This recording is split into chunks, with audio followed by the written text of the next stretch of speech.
Hello everyone, today we continue our episode on the Roman institutional heritage in the Germanic realms, the Romano-Germanic realms.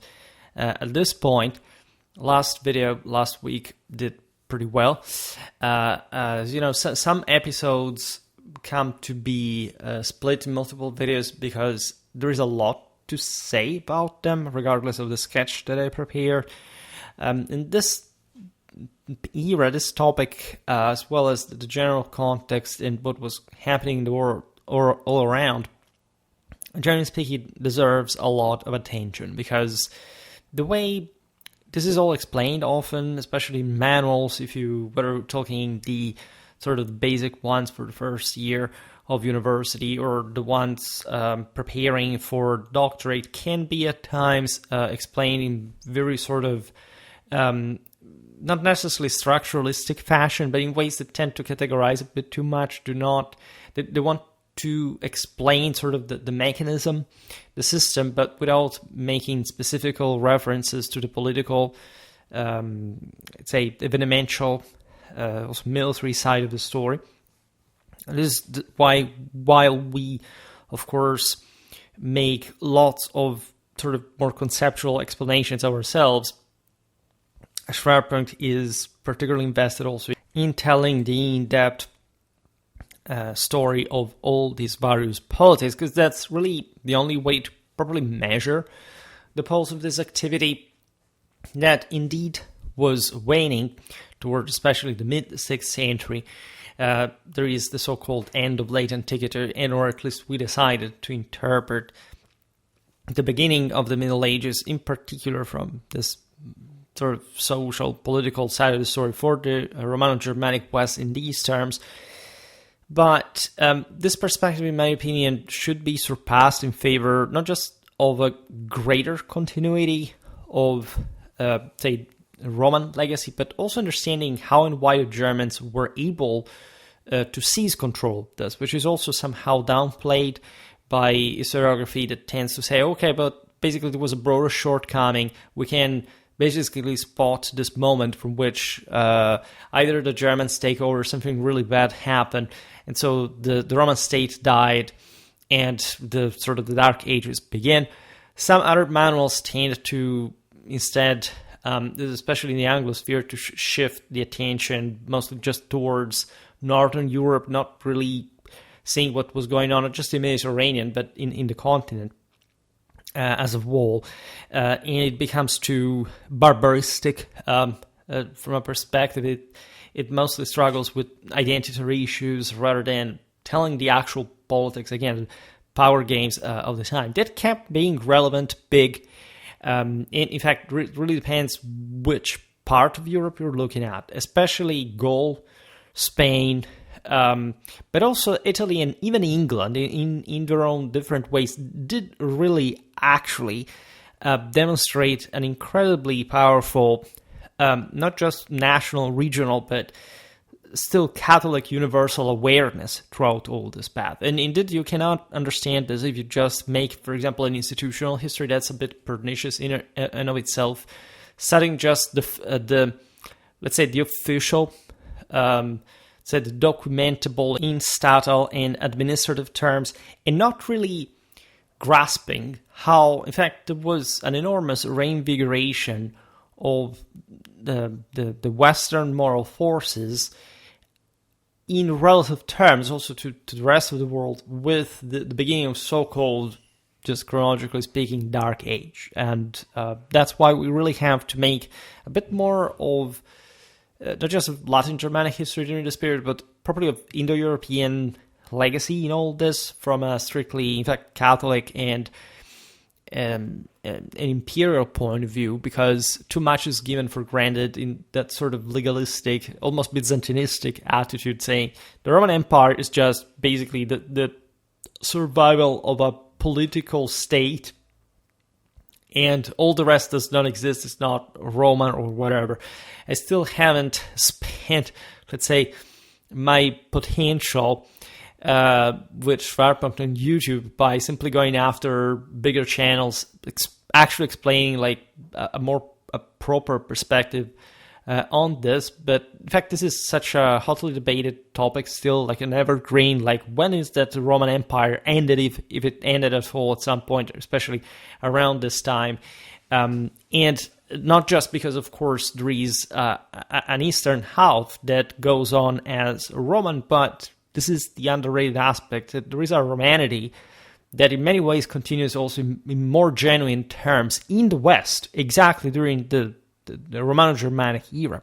And this is, again, deeply misunderstood if, again, studied only from that statal administrative perspective, that at times also denies, and I made lots of videos about this, what the heavy sort of destructuration that also the Byzantine Empire underwent within a few generations. So it seems as if, the lights went off for the West, and then the East went on prosper and nothing happened. But the bigger fracture actually would occur in the East, that indeed was also sort of a very different system in ways that helped its statal continuity and survival, but also that characterized the social cultural landscape in very different ways from the West, and not necessarily for the better at all. So as you know, I also make lots of videos about Byzantine history, so it's not like I'm always just doubling down on, look, we overestimated the Byzantine Empire. There is a might, there is a power that cannot be denied, but this is instead often done for the West for no reason whatsoever.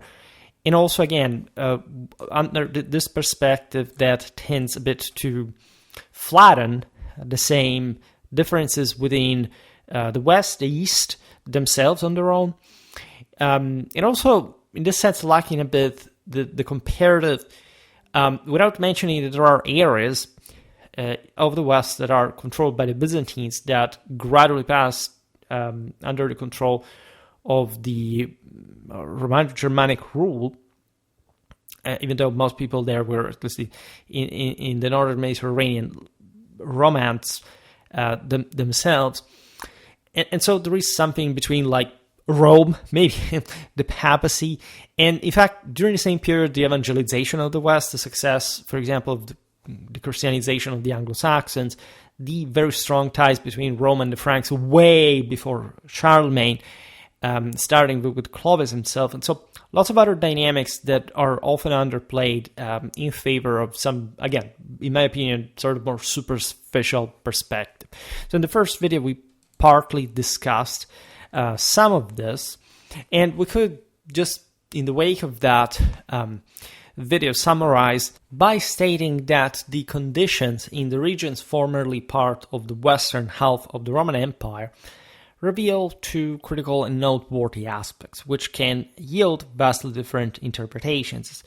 Even though, again, I presume that there is no such thing like, again, the extremes, the opposite extremes being true at the same time, right? You have to decide, and it's not just saying, oh, well, probably something in between. Yes, it is, but by which degree? And we can be more precise than that.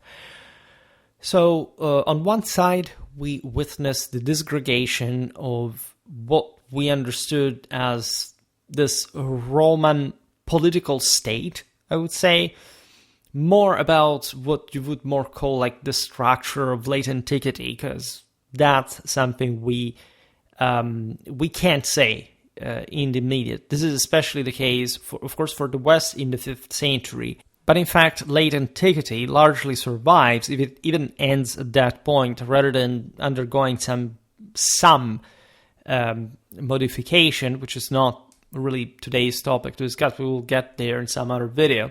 Lasted indeed until the mid-6th century, the first half of the 6th century, right? And in many ways, really as largely unchanged, right? Just to make an example, Gaul and Spain, that are the, the least touched of the Western regions, a good half of the West, all by themselves, do not undergo any specific trauma that eventually, like you could simply say, well, late antiquity simply dies at that point. There are sort of different areas within these regions that are more or less Romanized, for example, and there is even in here, by the mid-6th century, a broader contraction, for which you can argue that late antiquity ended at that point, even so for the conventional sake. But again, how, like, what actually happens in later centuries, like who does decide that the lights go off, because they actually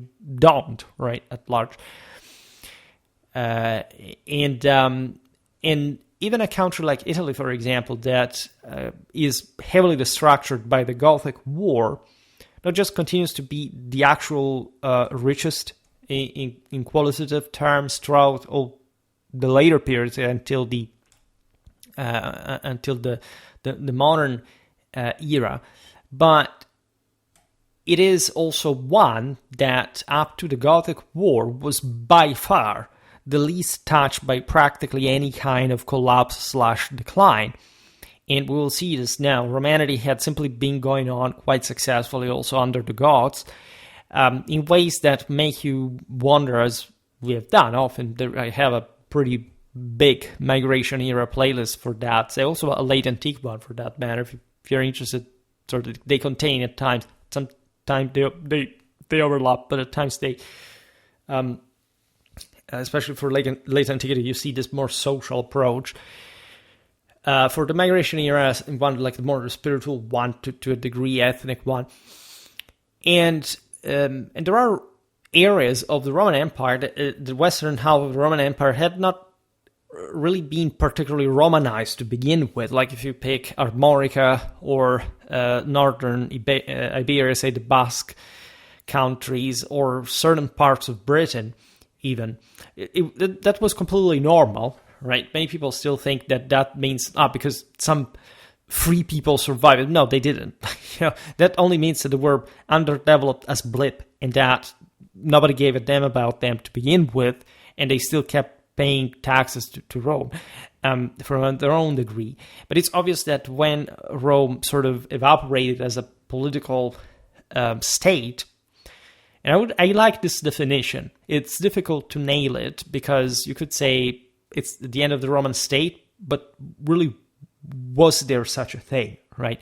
Wasn't like a state continuing. This is what we're discussing in this videos. And did the Roman polity end per se? That's also very contentious. It's sort of politically, yes, it's sort of more understandable than the state. But again, what did actually the Germans think of this? And as we've seen notoriously from a juridical point of view, there is an overwhelming continuity under Germanic rule of basically the same Roman state law and basically any other kind of administration that the Germanic rulers themselves, together with what had been left of the Roman administration, tried their very best to keep going on. And it largely, in fact, found what we see as Western civilization further, like for the big medieval expansion of the later centuries. Then there are all other factors, other angles you can specifically pick, but you immediately understand that there is not such an immediate, and just like the relation, for example, between the relations of the Romano-Germanic kingdoms with the Byzantine Empire are quite ambiguous, because it would be, in fact, more realistic to stress that it was still basically a broader Roman Empire, Romanity, including, for example, from an ethnic point of view, and that the Germans were just basically grafting themselves as a significant minority, mostly invested with a military task, but also quite immediately blending with that, in fact, quite strongly populated region, right? While, in fact, still Central, Northern, Eastern Europe kept going like in pretty unchangedly bad ways on their own, and that definitely the situation there did not improve either, like during the shrinking of Eurasian civilization, especially after Justinian's pandemic. So there's a huge question mark, right? But let's also be clear that by our definition, political state, indeed, what we understand as the western half of the Roman Empire, which was, by the way, notoriously just an administrative repartition. Yes, that was some sort of policy on its own. It had its own foreign relations. It had like its own local dimension. But it wasn't the most proper definition of the empire at the time is very clearly understood by everybody involved in a metaphysical sense. They would never reason the way, in fact, we do, like through this kind of mostly, again, institutional and juridical lens mostly. Because we're obsessed with explicit sourcing, citation, like saying, what did they actually think? Like, you can't say that if it's not written somewhere. If you are aware of the broader social cultural landscape and much more, you can actually very clearly, especially from a political religious point of view, you can clearly understand how they saw the matter, right? Besides, what occurs more or less during the 5th century, which is also an approximate timeline, in terms of the disintegration of the Roman political state, it's just a culmination of a series of devastating and disruptive events that had also been, in turn, the consequence of some gradual erosion, destructuring of the system at every level, and again, with no winners from any side, meaning that things were starting to go bad pretty much for anyone, right? The Romans were as desperate as the Germans. There isn't a clear pattern of positivity out there. There were, of course, certain basins that seemed more stable, especially like in the eastern half of the empire. But we know pretty well, if you actually study like Western, Eastern Roman history, we've seen it many times, that what we conventionally say, like that the East avoided and the West suffered, was actually being suffered by the East in many ways. And the West, paradoxically, even through the end of this the Roman political state, actually got it better in other terms than the East. And that's especially at, say, strictly political and social level, which I think and also fosters the other social cultural elements there. So this is a bit what I've been revisiting in the last migration era videos, because again, light go off in the West, and then in the East, for how long do they conventionally remain on by the same standards that we understand for the West? Not really much longer afterwards, right? And so again, the mirage that's simply a statalistic or administrative continuity in Constantinople, its leadership, would be just per se the measure of a civilizational success or quality that denies basically everything that was happening around, is a very grave mistake. And I'm not trying to romanticize especially the most deteriorated, for example, Northern European realities, right? It's not like in Anglo-Saxon Britain things were going particularly well, say, compared to Constantinople. We can't say that. But again, if you actually look at Western Europe, broadly, especially Gaul, Spain, Italy, you realize that, yeah, things were kind of going better by the 7th century, already by the 7th century, the 8th, than what was actually happening in the East.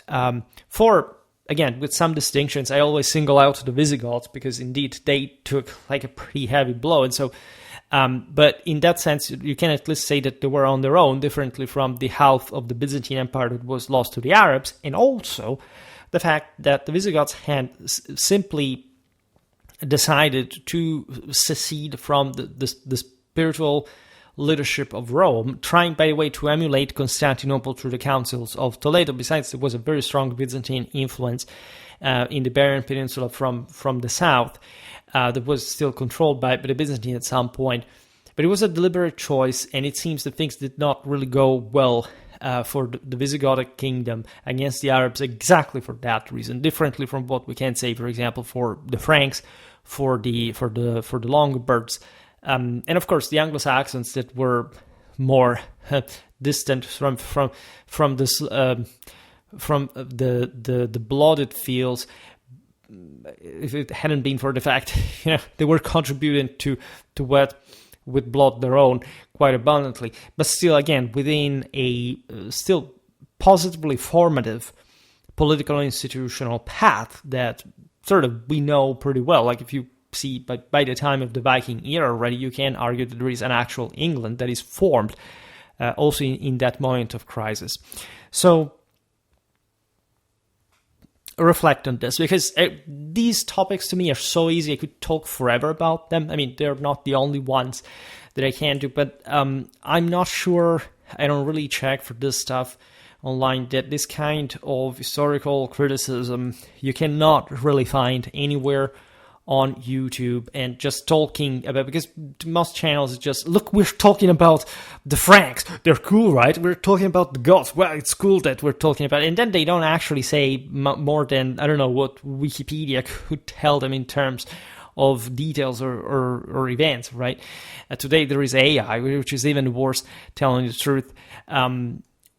Here, not just a PhD in medieval warfare is speaking, but in general, like I've really spent my time describing this era, explaining it, researching it, looking at it from different perspectives. Again, my migration era playlist over the years, I think, speaks for that as well. So I presume that it is an interesting content, as I see also from sort of the higher views that, however, mostly derive from the fact that most of the audience thinks that I'm making the thing, oh, look, I'm talking about the Longobards, it's cool, right? I'm talking about the Anglo-Saxons, Germanic, wink, wink, and that's mostly how people click on it, but it's good to exploit lesser people's idiocy to, of course, make money. It's actually one of the great pride of the superiority of Western civilization that indeed also stems, in fact, from these peoples, their past, and so on.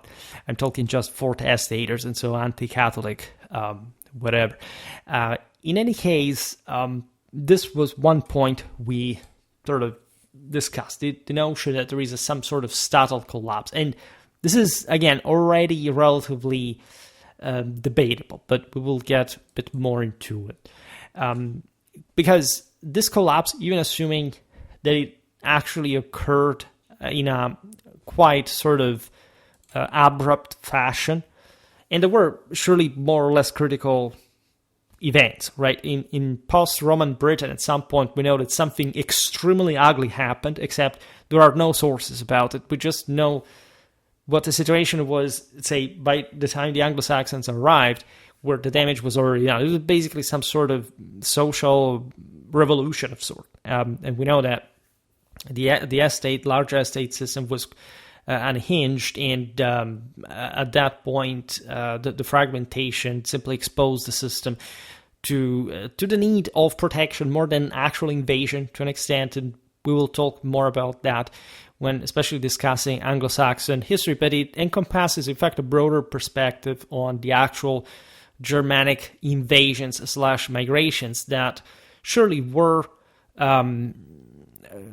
did happen through wars of conquest, for example. That were surely Romans resisting to that, but at large, and especially by the measure of its of their success and the essential uniformity in this West that, as we've seen, actually kept being fairly advanced all in all, and fairly Roman all in all, actually speak of some sort of, as it's obvious, otherwise everything would have been literally razed to the ground, of a consensual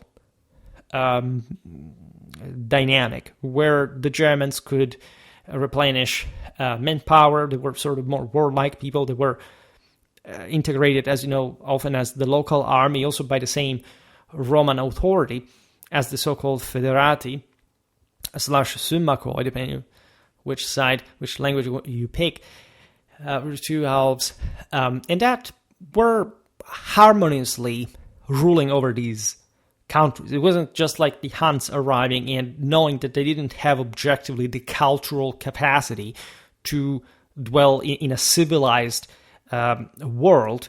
The Germans were very well acquainted with Rome. They were also to an important degree already Romanized, And they tried to preserve a system, whereas more parasitic, predatory, nomadic peoples tended just to disintegrate the raid until they basically got beaten by the same sedentaries.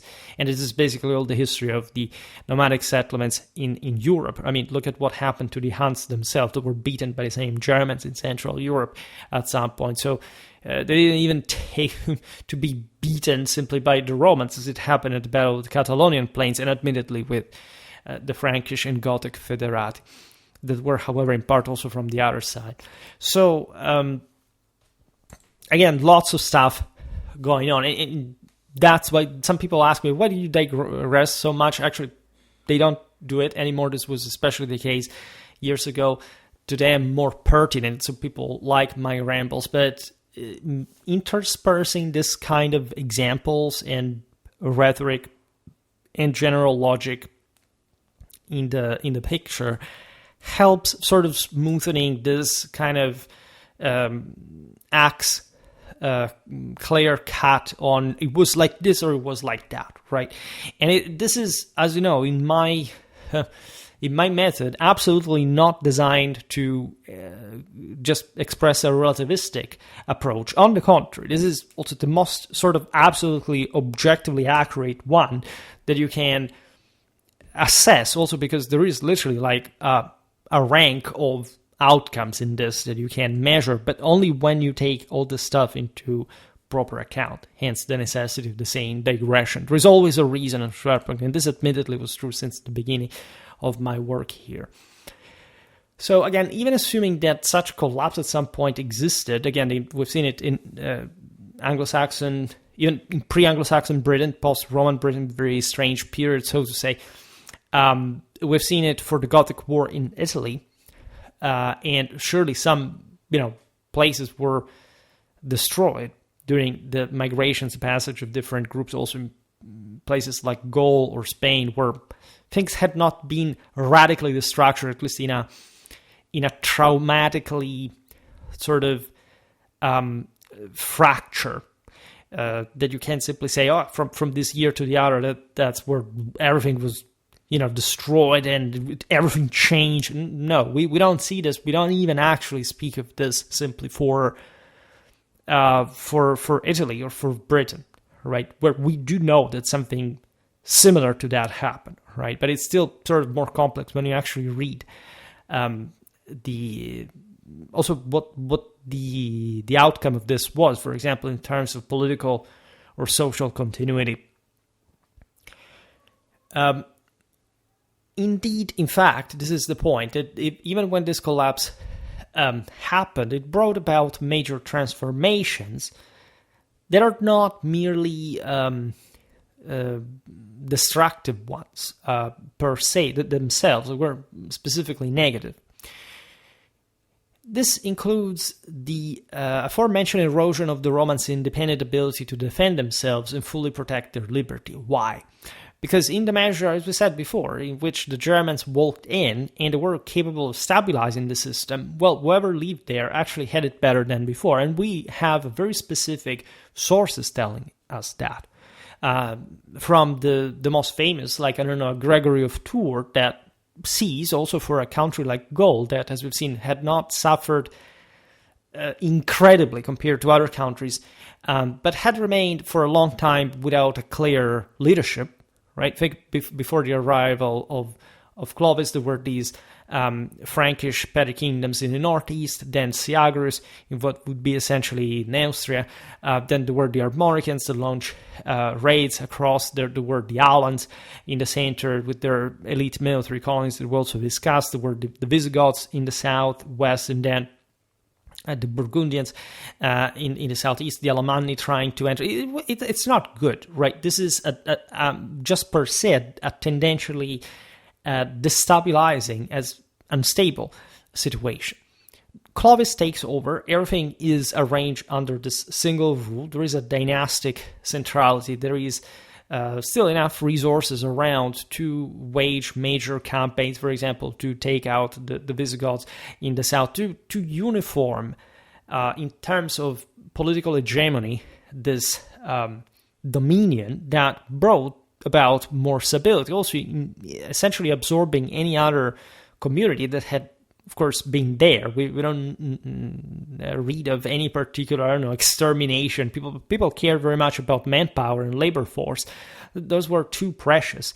That's exactly what had brought the Romans themselves to not to exterminate the barbarian prisoners of war, but resettling them as colonists and soldiers within their frontier. So this is basically a bit the same. Two minor sources, like, I don't know, an anonymous early 7th century northern Italian source that looks at the Longobards that were yet to fully, well, by that point they had stabilized the monarchical direction, but they were still building up their state, their institution, and so on. It said, you know what, you would think, I don't know, in the early 7th century, in general, in the West, that could be the darkest time. This source tells us, you know what, it's good, right? Also in a providential sense, in a divine perspective, that these Germans have come about and that have stabilized the situation. Now there is peace and order, unlike before, right? And or at least, again, other times, because, again, for example, the last decades of the Western Roman emperors in Ravenna hadn't been particularly peaceful times. Then the Goths arrive, yes, with a war, but they also don't destroy much. They actually need to take as much as they can take intact, and they rule for a couple of generations, fundamentally in a very positive, peaceful way. For the time being, for the time standards, they also held sway over other regions and people around. So there was still a centrality, right, in the Romanity of Italy itself, safeguarded by the Goths, as we know very well from Cassiodorus, Boethius, and so on, regardless of frictions at an elite level, right? The population, the territory was fundamentally intact, right? So I also made a video years ago that explains how the juridical identity of the Romans at some point shifted to the Germanic one, right? That's how, say, I don't know, the Romans of Italy became Longobard, and so they literally had a Germanic juridical identity. The Gauls became, the Gallo-Romans became Frankish or Burgundians, and even that the Burgundians were basically absorbed by the Franks. Unlike, for example, the Goths, but still, right, at some point, we've seen it also in the previous video I made last week, the same part, this is a paradox, because the same Germans had safeguarded the Roman institutions, and in fact, most of these people, even when taking on a Germanic identity, kept largely following a law that had, in some countries especially, just been the gradual deformation of the Theodosian Code, etc. And they spoke Roman, they understood, they were proud of their identity, of their communities, they were aware of what had happened, but now they understood themselves as something else, right? And they essentially green-lighted not just this Romano-Germanic rule, but the positivity, appreciated the outcome of such situation. This is not to be given for granted, because again, it's not like in Europe today, I don't know, the Romans have abandoned their identity in favor, I don't know, a Germanic one, or vice versa, because there was also a lot of, I don't know, the Ottonians at some point calling themselves Roman, the Germans in the 13th century sources literally saying that the battle cry was, "Here is Rome," right? So, as Europeans, we share this much in ways that, especially like mass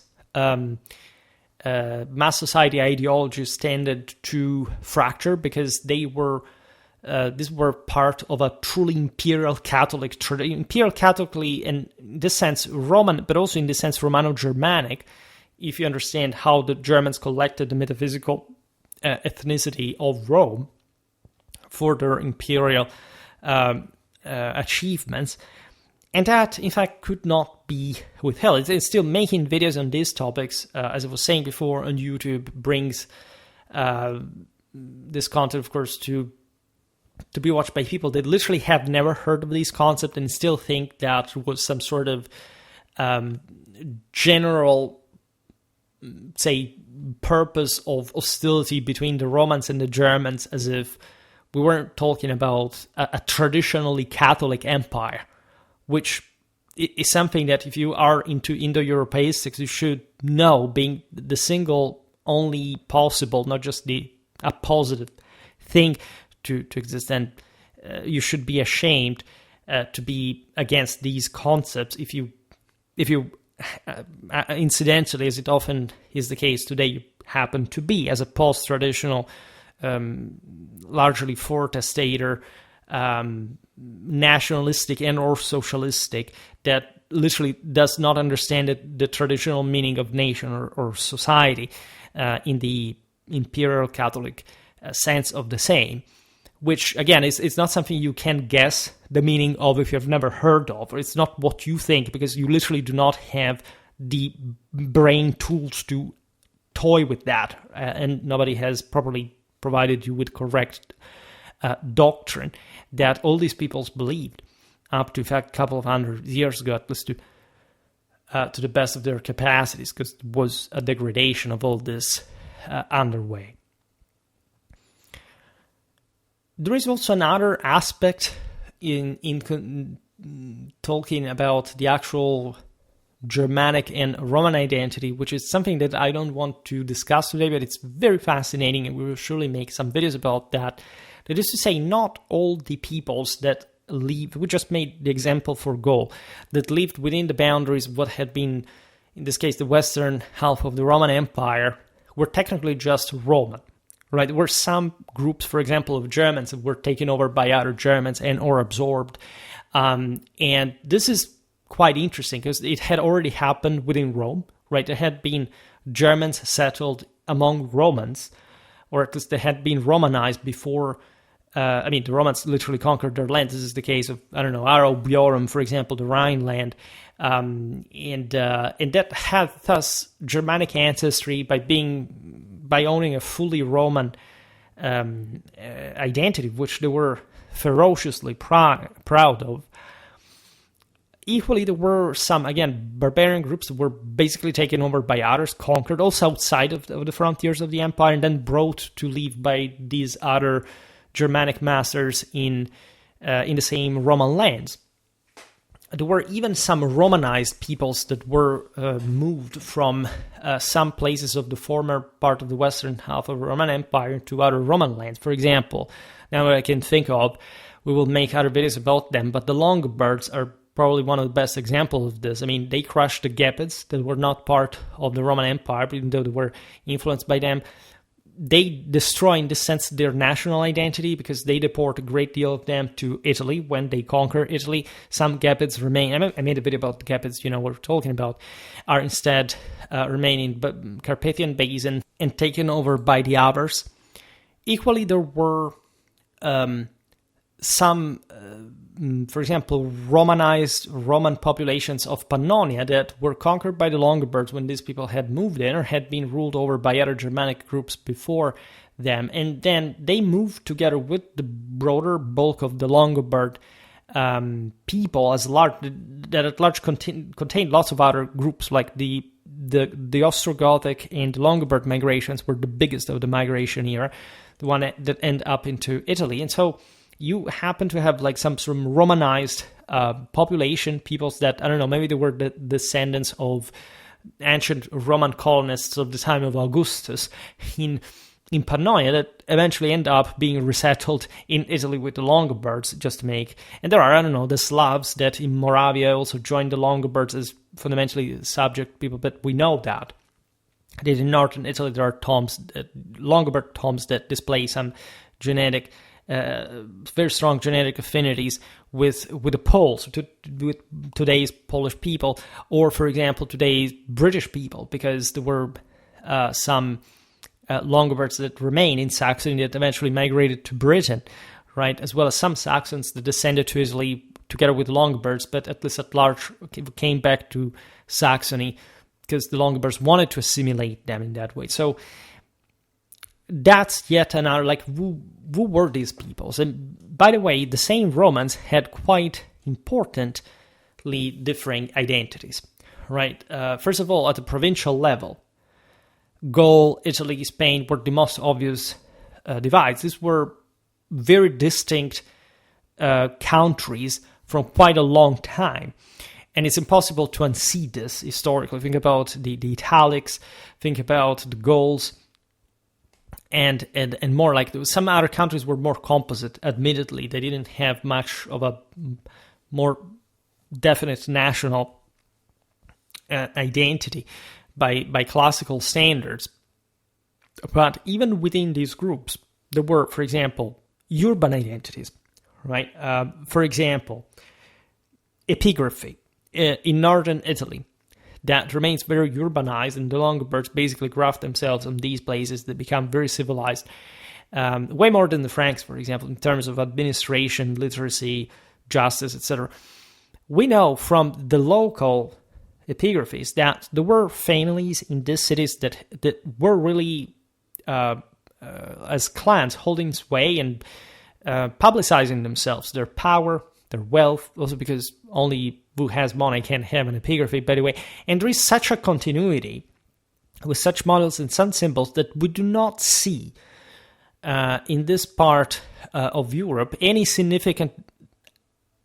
actual significant discontinuity from Roman times straight to, I don't know, the blossoming of the communal era. They were basically identifying with the same city, with the same municipality as they had done in Roman times, and they continued throughout all these periods uninterruptedly, just like you can consider today's Italian campanalism of some sort connected with those identities. There were also some rural communities. Think even about when these Germans settled down. It's not like there were actually like a united Frankish people. We know that under Clovis himself, that he basically beheaded all the various Germanic, the Frankish opponents, aside from the other Germanic peoples that he literally crushed in battle and obliged to move to resettle. But say that sense that you were, even these peoples like the Franks, the Alemanni, had this sort of international slogan names to claim something that even if it was fairly generic, intended as a broader group, right? And more important were the local princes, their dynasties, their lineages, their clans. Already they were very stratified societies where basically the freemen didn't count anything anymore, and the aristocracy controlled all of that. And these dynasties, these clans had historically been more important. The tribes constituting these confederacies, in a way, had maintained some of those differences. So when settling, for example, in different parts of this Roman land, imagine the more depopulated northern Gaul, where the Franks, in fact, have left a greater ethno-linguistic impact,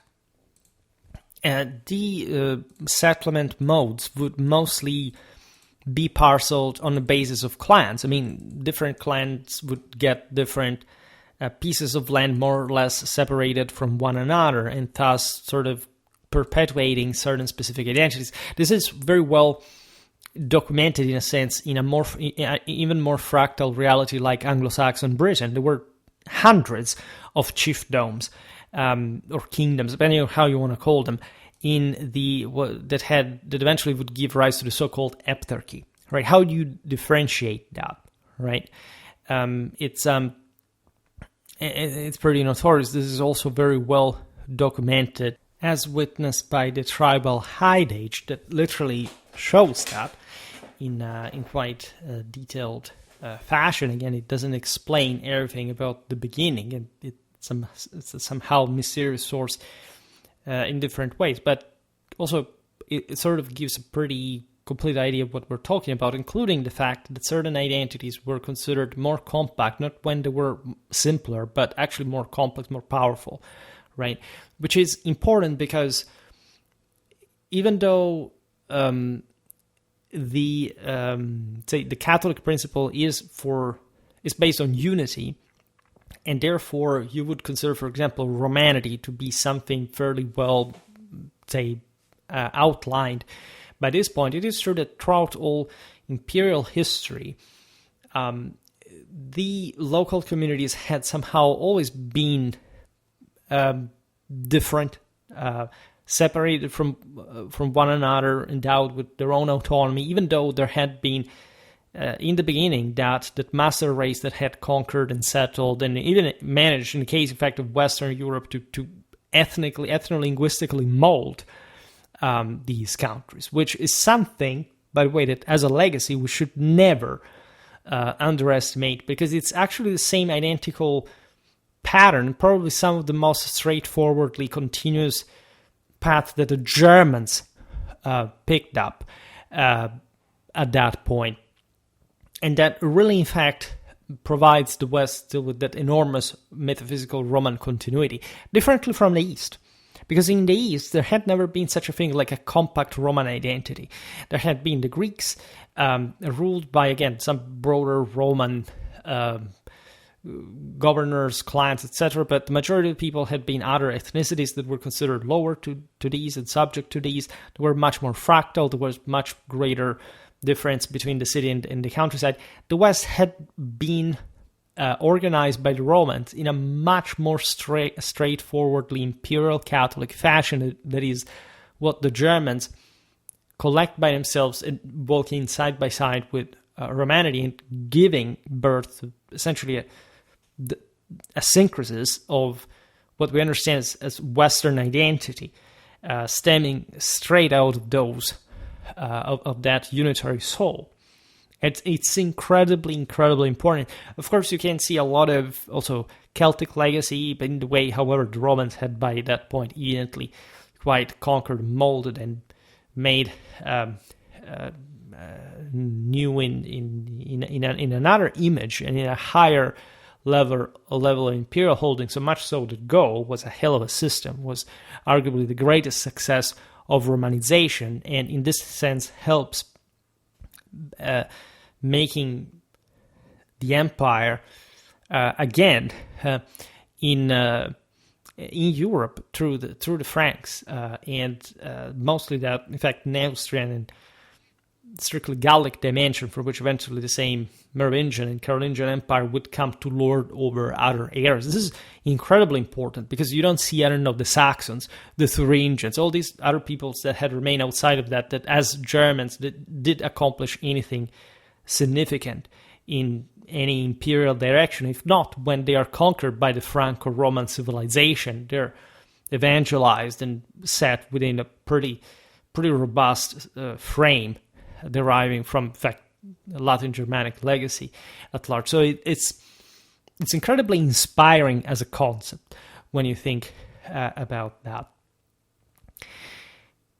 The close connection between self-defense and liberty was particularly highlighted during this era, as it was rooted in a specific Germanic view of the individual and their political rights, even though it still followed, again, that principle of Roman law that identified in the freeman itself the precondition for some more direct political participation. Of course, society was changing so that there is mostly still an elite. It's not like the Germans really bring a very robust bulk of freemen in the equation. That the system is already very aristocratic, right? But the militarization is important as well. The Romans themselves had, after all, long abandoned the concept that citizenship would equate to some absolute freedom within the system, or at least one that still reflected the hierarchical power just out of the sake of this imperium, right? This is sort of a perspective that, of course, like in late antiquity, most Romans lived like as colonists, as peasants. The elites had obviously taken over the system as well as there. So the Germans appear sort of more individually free because their elites were less powerful, and so they were more autonomous individuals, but they weren't necessarily, first of all, either richer.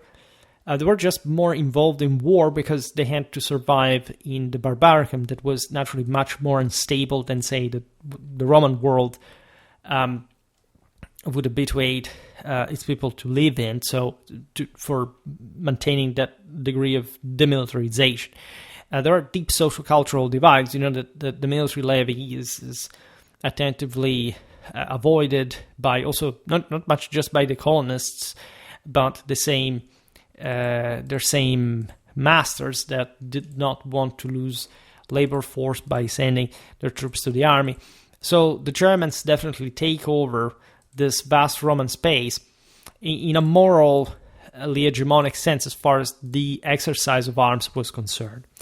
And they came up with this perspective that holding martial prowess ensured some sort of complete political, if not freedom, at least liberty. And so it's as if the older archaic Roman mentality had been replicated, but by a time that also later historiography here considers too separated from the arrival of the Germans and their mentality to be still, say, a comparable point, right? If this is a chapter from an early, say, from a medieval history manual, of course, nobody would start talking about how the Romans were, say, in the 4th century BC, all right? But indeed, the Germans here implied that individual liberty and sovereignty were exclusive to those who bore arms, from whom the king was selected as well. So there is an initial separation, in fact, between the Germans and the Romans at a legal level based on this self-evident distinction. It's not like the Germans, again, came with their own book of law and began to apply it. They simply fought as a living before settling, finally, in fact, more peaceful and stable lands like the Roman ones could sustain differently from the Barbaricum. However, also regarding this aspect, we should observe how in different times, in different places, Roman militias were still serving next to the German warriors, and in ways that were at times cultural and social atypical. Just to make an example, notoriously, Roman sources tell us about the relics of the Roman legions, especially in Gaul, but also in other places, that at some point were that came to be ruled by some Germanic leaders, like, I don't know, the Franks of Clovis, etc., but were not disbanded, and actually they were revered. They continued to be identified by their military tradition and identity, presumably their quality in combat, and the same Germanic rulers evidently were simply, say, accepting them within the system, just like the Romans had accepted the Federati for the sake especially of military participation. So this identity is largely diluted, as we were saying before, in a world that eventually would turn out to be all Frankish or Burgundian, right? We know...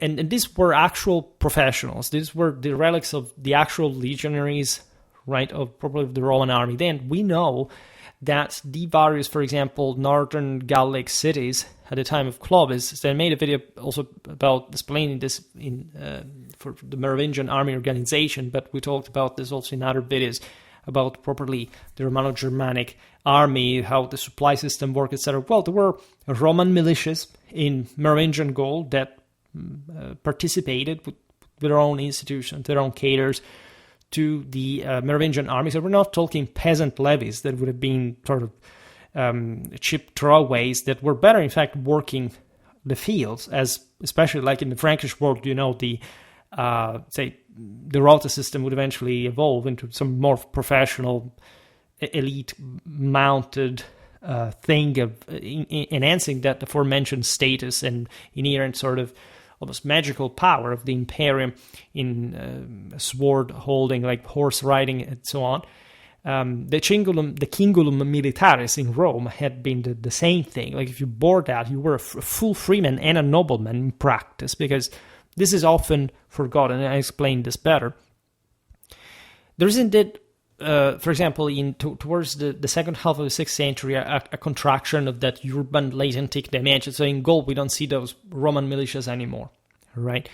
The Frankish army would have been spearheaded already by the Germanic aristocracy and their retinues that were really the backbone of the army, but these auxiliary forces served them.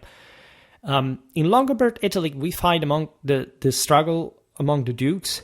They also fought with that sort of aristocratic mentality. However, more still in the 7th, the 8th century, always these infantrymen from the various cities that are basically, and we can simply connect all the dots across time, and I made multiple videos about only slightly later Italic infantry, for example, from the cities, and especially their very strong quality for medieval standards, being literally just the continuity of what had been like the historical, militias, again, municipal defense forces of those places, right? And again, if you look, for example, at that video I made on 3rd century, the revolt of Maximinus the Thracian, etc., and you connect the dots toward the 4th, the 6th, and then later, the 8th, the 10th century, realize that these are not enormously distant times, that continuity is obviously there. And what is astonishing, in fact, is that, and I talked about this in the video about the Imperial Germanic Catholic tradition, while the Germans, and especially the Franks that become hegemonic among them, at a European level, right, from a properly universal imperial level, indeed reinvigorated that highly metaphysical and quite exquisitely traditional concept that a freeman was not to be bound, if not by the charisma of the military leaders in times of war, that would thus be followed just because of their inherent nobility, superiority, hence their virtue and Holy Ghost bestowed on them by God in order to receive this free obedience from the side of those, in fact, the elected kings, as you know, with the ceremony on the shields, with the spears, etc. The assembly of freemen, that is, warriors, the populus exercitus, to just use the same Latin terminology that the Germans in the West would eventually apply to their own hairy banners. The way also that they were elected, in fact, as in theory, elected by all the freemen in arms, eventually turning into something ever more aristocratic, and the outcomes of that in the various monarchies historically. We talked about them for a long time.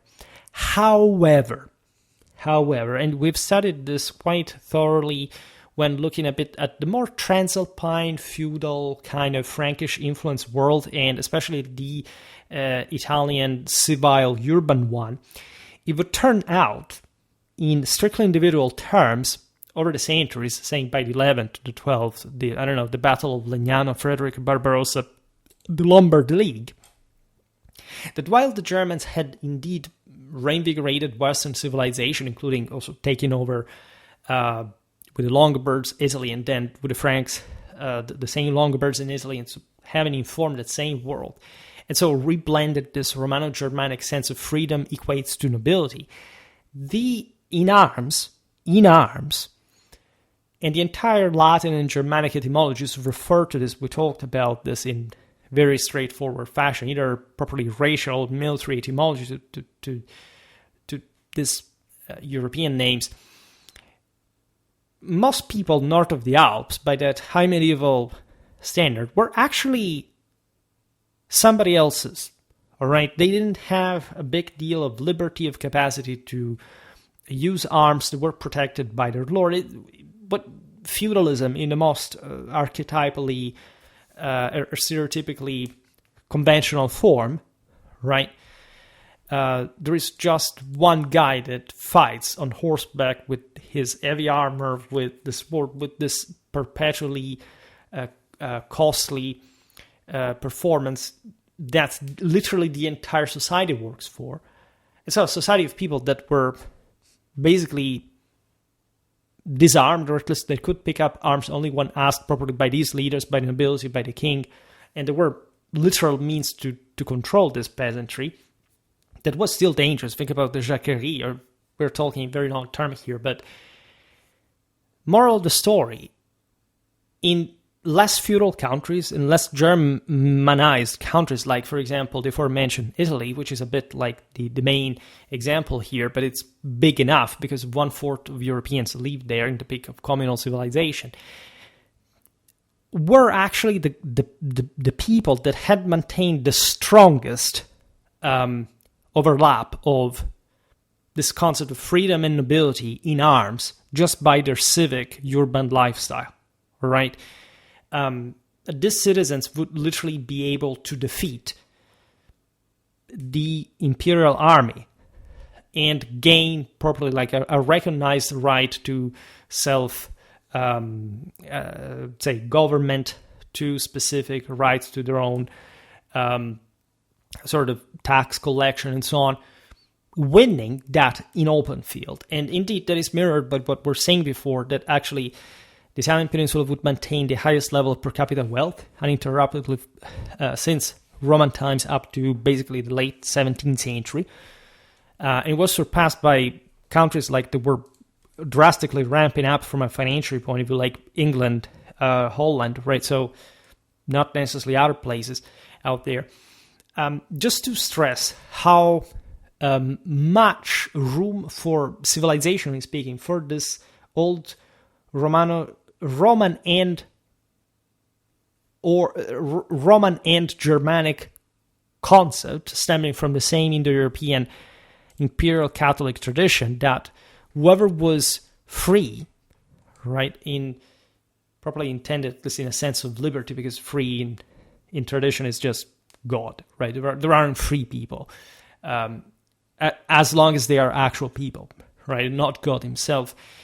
That's why the term freedom is quite dangerous in many ways. Liberty is much better, much more appropriate for humans, especially as long as they are humans, because otherwise, who the hell do you think you are? That this does not actually survive, particularly more in the Germanic world. Then there is, for example, during the modern age, of course, some greater, more straightforward level of liberty, for example, stressed by the common law, by the Anglo-Saxon tradition, that, however, was pretty basic to basically every people in Europe, and it was just reinvigorated mostly because of parliamentarian reasons, like the contrast with the monarchy and weakness of the monarchy, like that cripple constitution that had brought since 1215 English kings to be always negotiating in some ways, but in fact with barons mostly. It's not like, in fact, as I was saying before, people in England had any particular high level of individual liberty compared again to other places, like for example the Italian communes.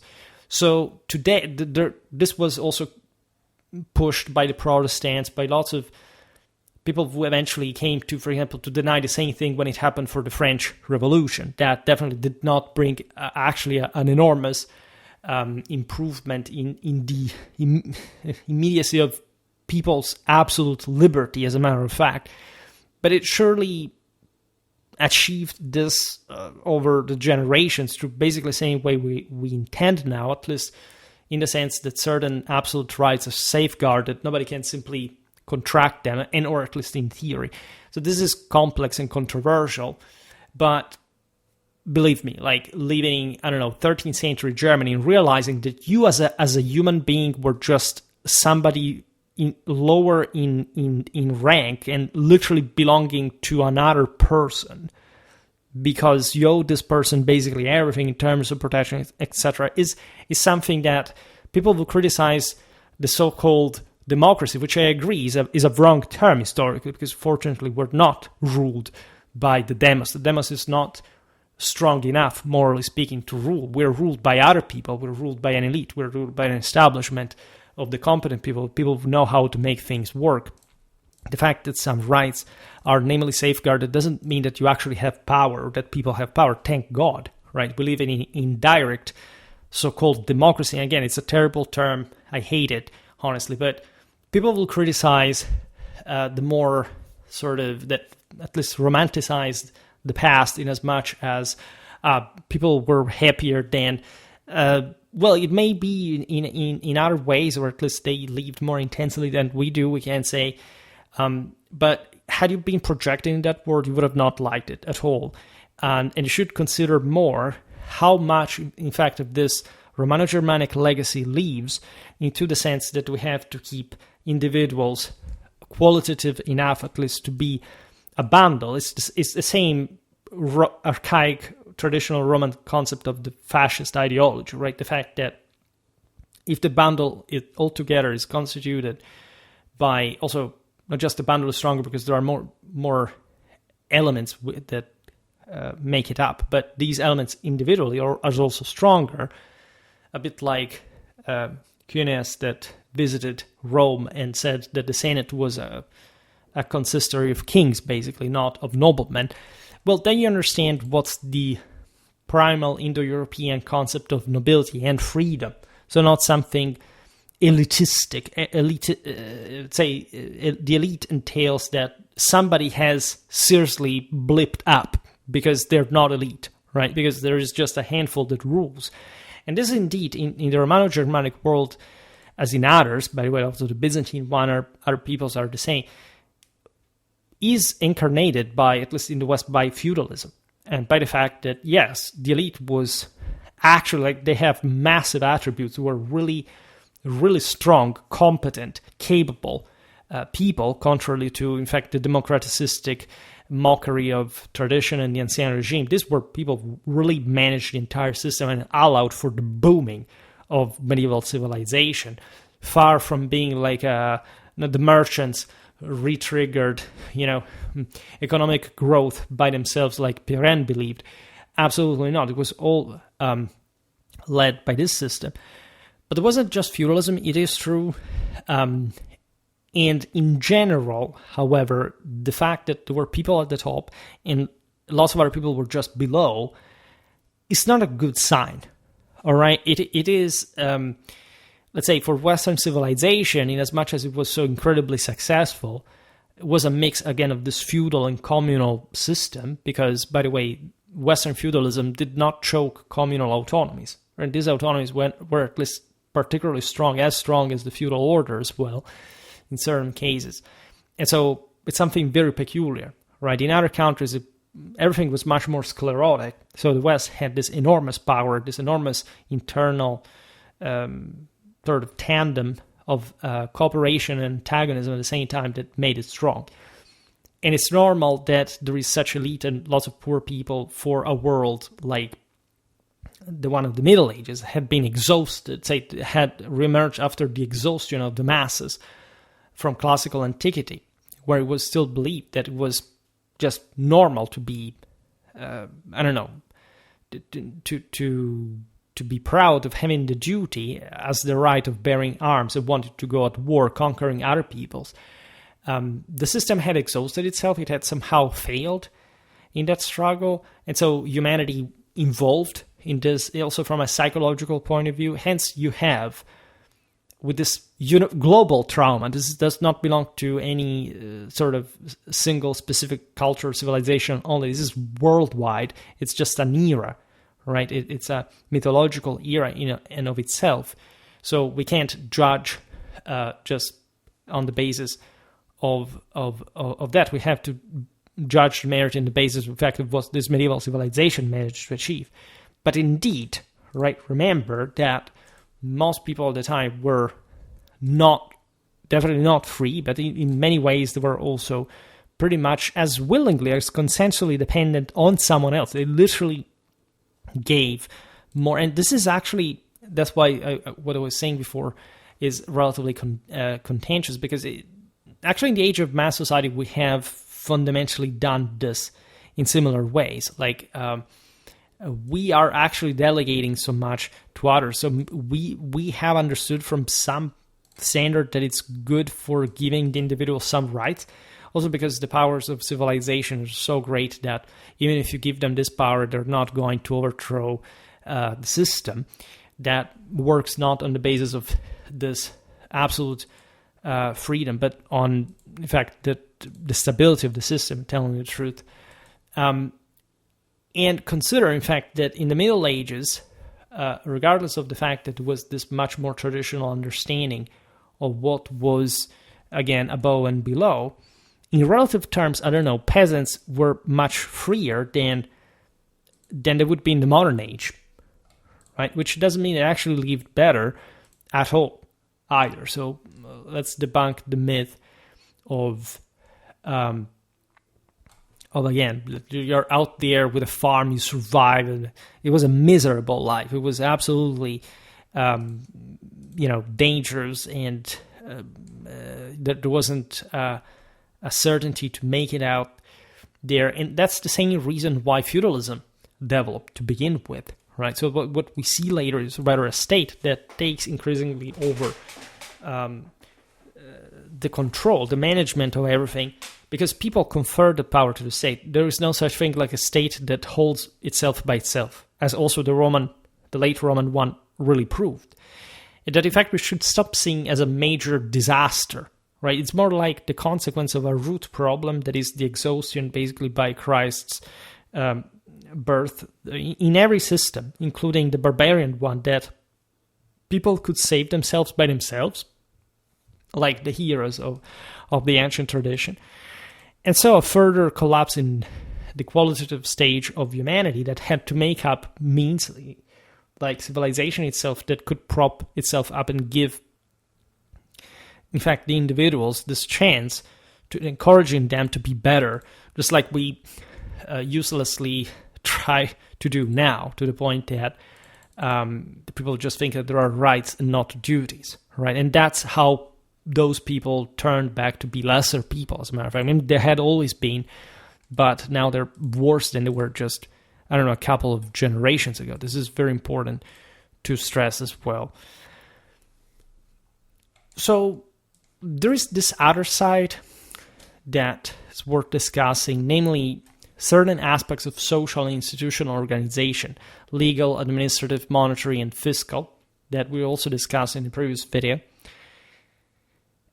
which, when analyzed, generally, during this period, did not actually experience drastic changes, or at a minimum, not all transformed concurrently or with equal magnitude. So that's why before I was saying the political state, because from a strictly statal point of view, you can't say that, when the Germans arrived, or by the time they had arrived, there was no Roman state, or that after they arrived, there was no Roman state. The system more or less continued on the same basis, right? What do you think that medieval civilization was? It was basically the continuity, the large continuity also of the Roman one, which is also just simply macroscopically mirrored by the fact that the by far most advanced parts of Europe were the Western, the ones in the Western, how the post-Roman ones in general. And I would like to stress specifically those, because definitely the Byzantines at some point lagged behind.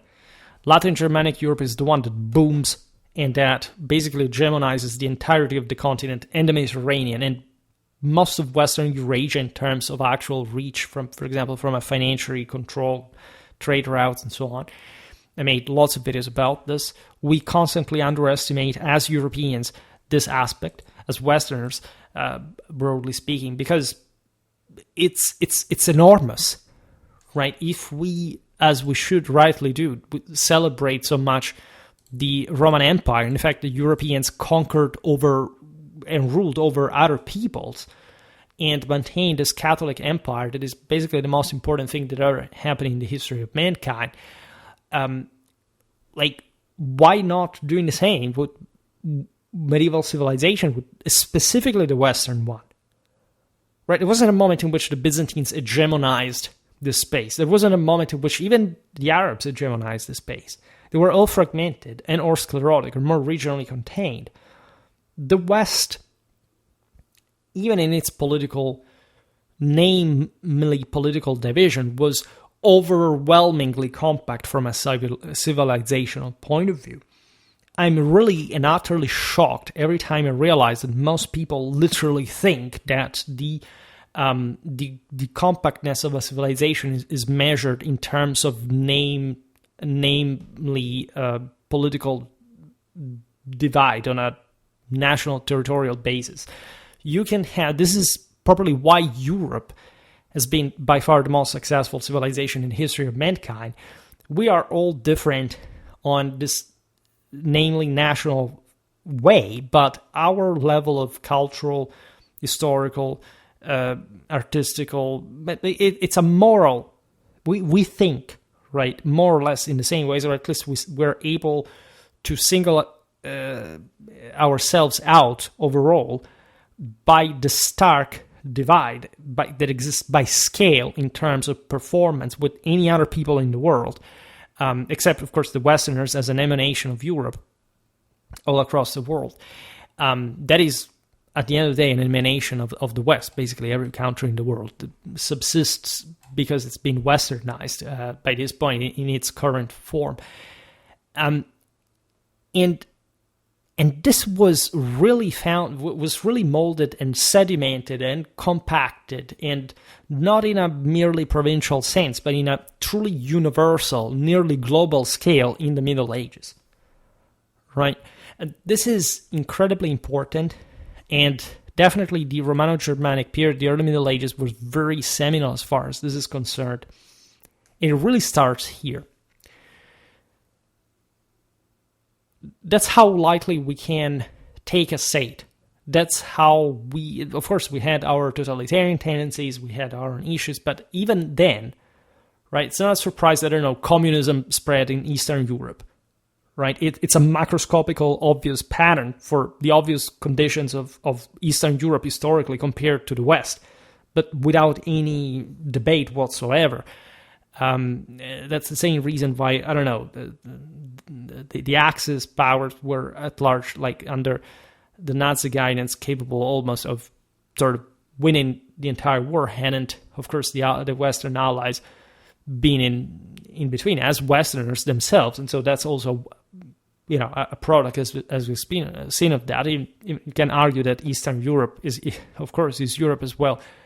And that's basically what we're talking about: Europeans dictating the destinies of Westerners, dictating the destinies of the world, even when they didn't know what they were Western, such as the Soviets. In any case, the shift from Roman to barbarian authority in Italic, Gallic, Iberian, and even African regions, because let's not forget that Africa/Tunisia was one of the single most Romanized and advanced countries out there historically. We don't talk about it too often. Admittedly, it was of another mode, of course, than the West, and so the way it ended was kind of obvious, right? And you can't speak of a properly, truly regional, national power and identity like the Italic, the Gallic, or the Iberian one in that sense. Possibly not even of a British one, right? But the shift from Roman to barbarian authority in these regions could at times seem almost seamless. I'm not even going to answer how do you imagine the barbarian conquests occurred, right? Meaning, how do you think at some point, again, something traumatic happened, these guys arrived and everything changed? That's not how it worked, all right? It's not how it was properly intended, even in the moment in which this novelty was accepted.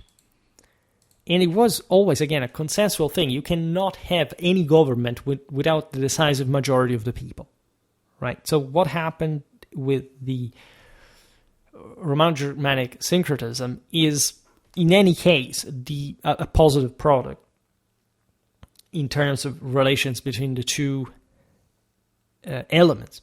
Recent studies have intentionally underscored such continuities nearly to the extent of rejecting any grounds for contrasting Romanitas with Germanicism. The adoption of Germanic rulers and titles and modes of power representation borrowed from Roman traditions appear to bolster this leopard-like portrayal of the transition from the Roman state to the Romano-Germanic kingdoms.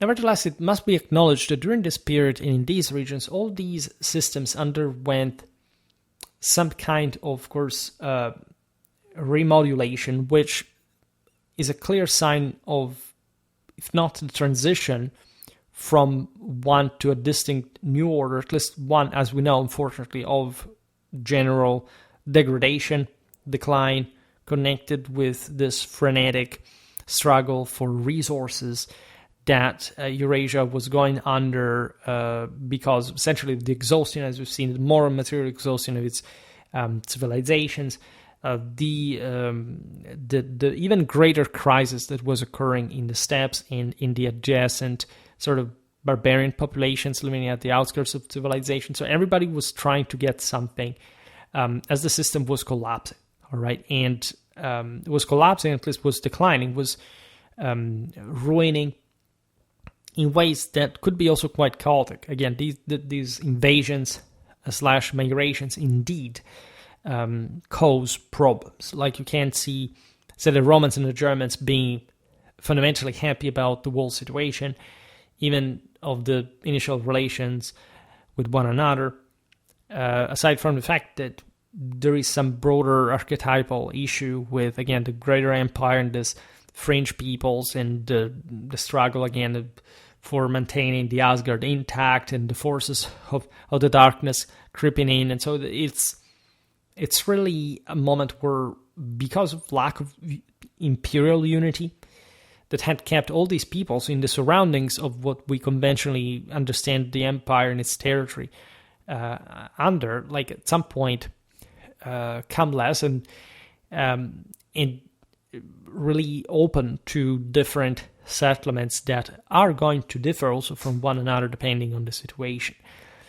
The Germanic tribes are also not unitary. Confederacies are essentially their best attempt to have a more cohesive guidance, and they end up essentially fragmenting the empire and reigning from different regional dimensions that for centuries do not manage to basically even launch any other major attempt to reunify the system under an imperial rule, even though the tendency was there. But especially from the mid-6th century, everything collapses, and it's rather other peoples elsewhere that take over and cause similar, by the way, decline, and or at least can be seen as the consequence of some progressed erosion of the system, as we've seen, for example, so in the case of the Byzantines.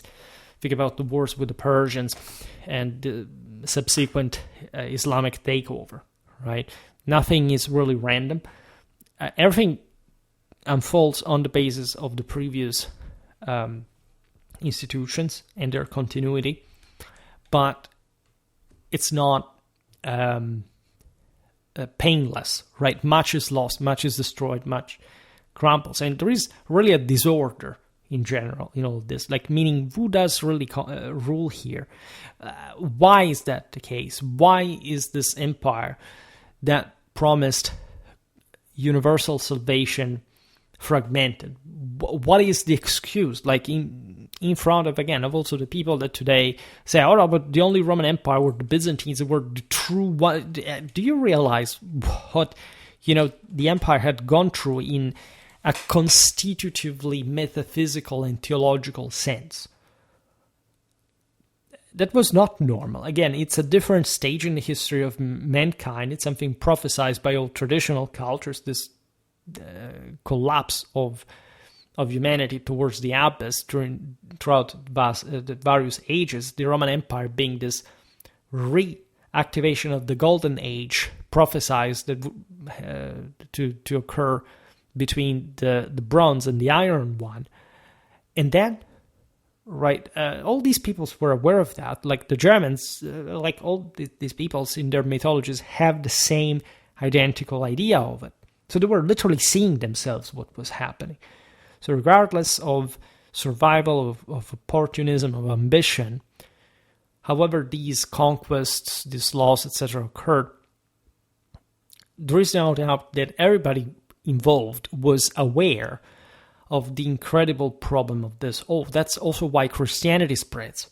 Because Christianity, notoriously, and we discussed this in many videos, essentially is the type of spiritual temper and religious, say, interpretation of the great Catholic tradition that aims to properly address this issue and trying to fix it, considering what humanity has become. Christianity is not a cause, it's a consequence of this collapse, right? And aimed at fixing it, quite importantly.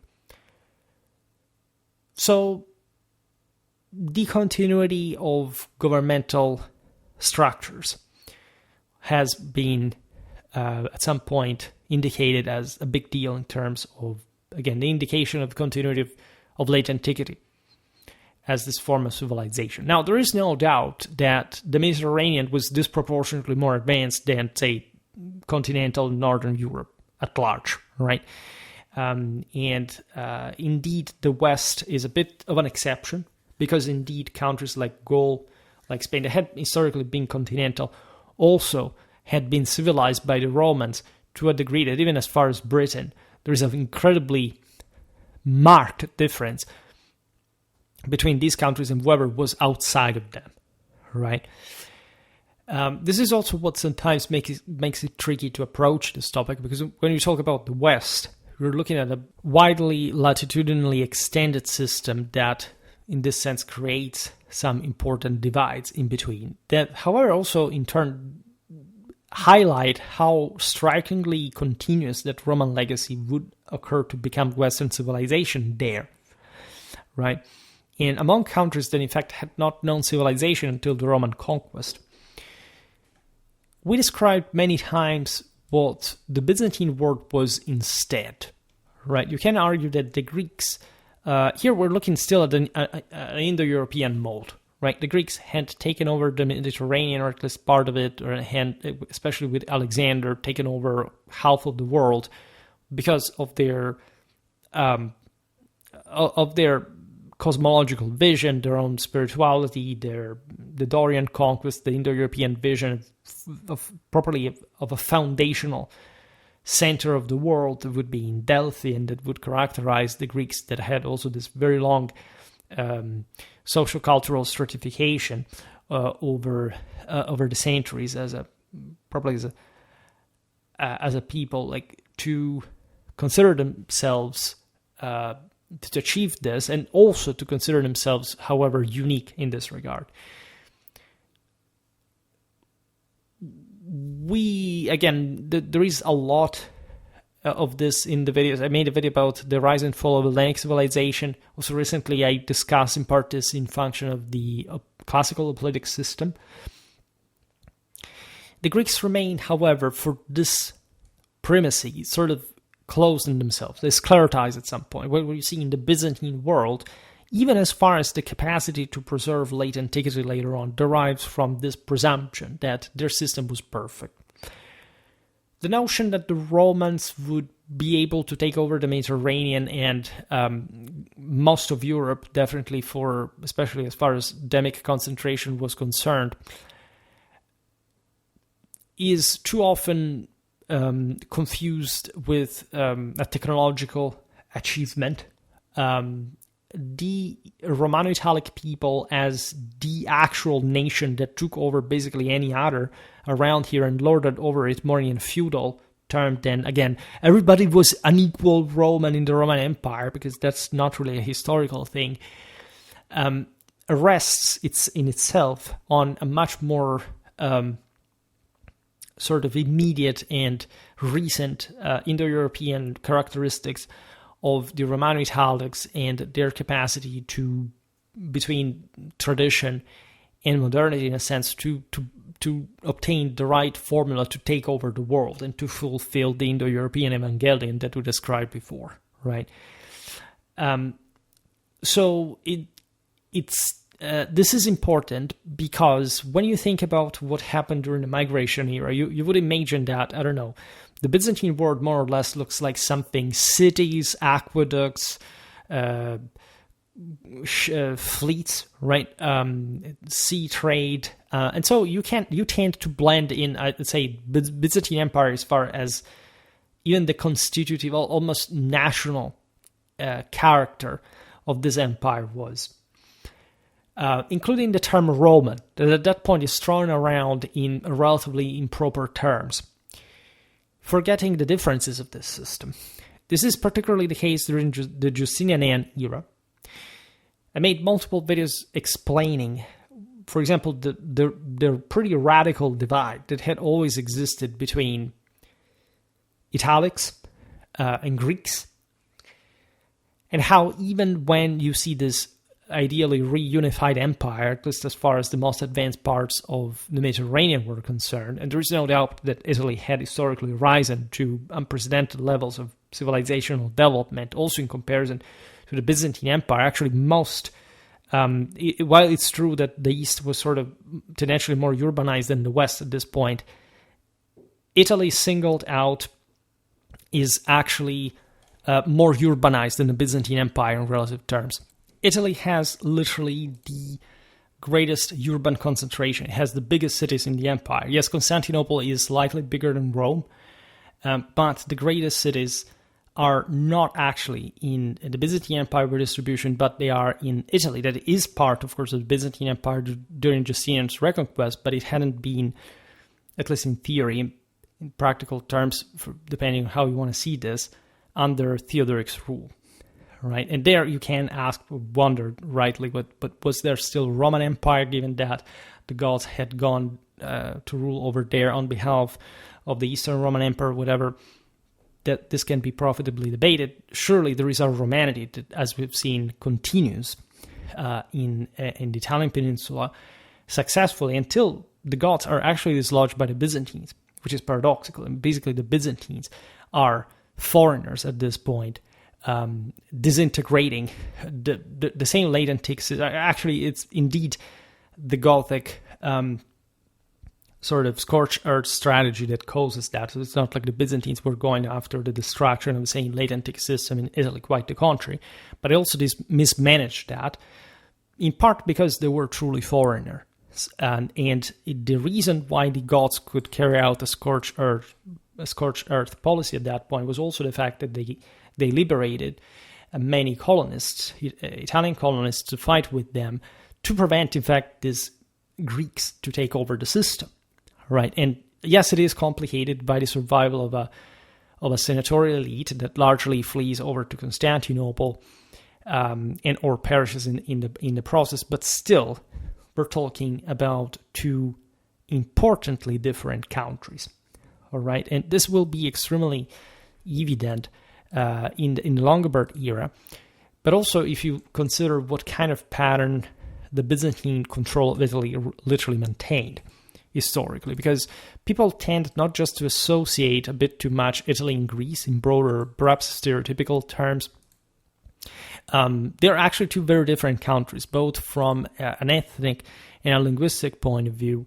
There is a much greater, of course, proximity with the West, even if indeed the center of the imperial control is extended, in fact, not just to Italy, but to some parts of southern Gaul, southern Spain, as we've seen. So this is, as you know, also a relatively short-lived moment. I mean, the Longobards arrive quite early on, and it's basically the same, just a few 30 years after the war, and likely also because the Byzantines had initially allowed them to do so, and then things went out of hand. That was definitely the most important thing that happened in the West, because Italy was the most important country, and the Longobards basically end up taking over most of it.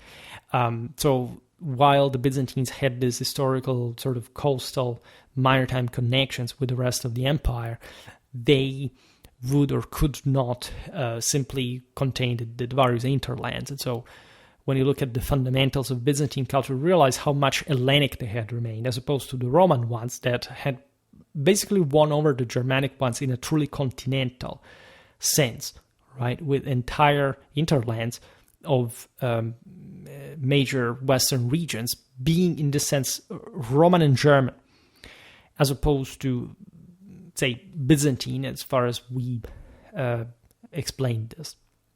So when you look at the Byzantine Empire in these terms, you realize that for a short while, we're talking something like 100, even less. It's something like from Justinian's time, a few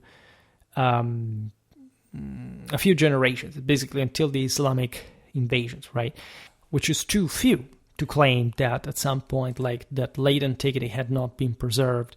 Again, Italy is a grandiose example, but as we've seen, it's not the only one. Southern Gaul, southern Spain, Africa, we're still part of that sort of salvaged late antique system that, after all, was not that distant from if you look at the centrality of the cities, at the spread of, for example, the ecclesiastical administration, the continuity of some of Roman infrastructure, even when more diminished, also in essentially northwestern Europe, and also parts of Central Europe. So when you look at that, you realize not just, by the way, that from a cultural and political point of view, again, there was already a papacy that hegemonized the West, that basically was not controlled by Constantinople, that had instead a very strong control on its own church. So in theory, as we've seen, Rome was within the same empire. So what happened here? Evidently, there's a different temper, at least, to these western regions.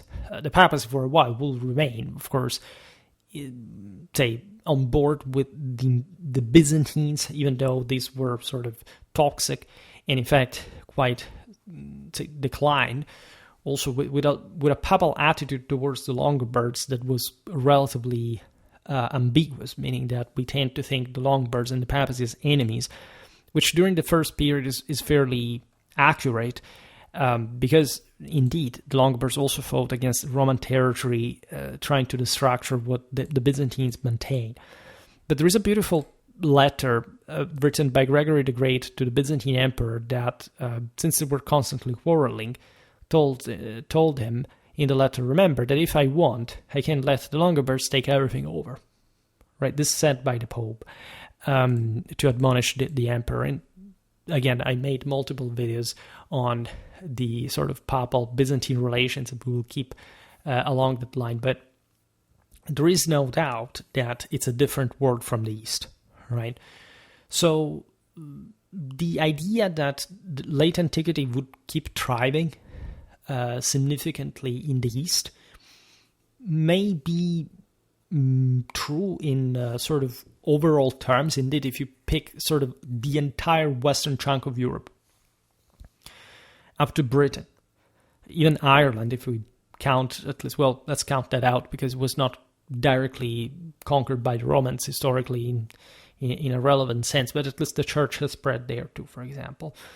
And we compare it with the Eastern Mediterranean at large, yes, qualitatively speaking, there's not an abyss really, but the East was sort of more structured, at least.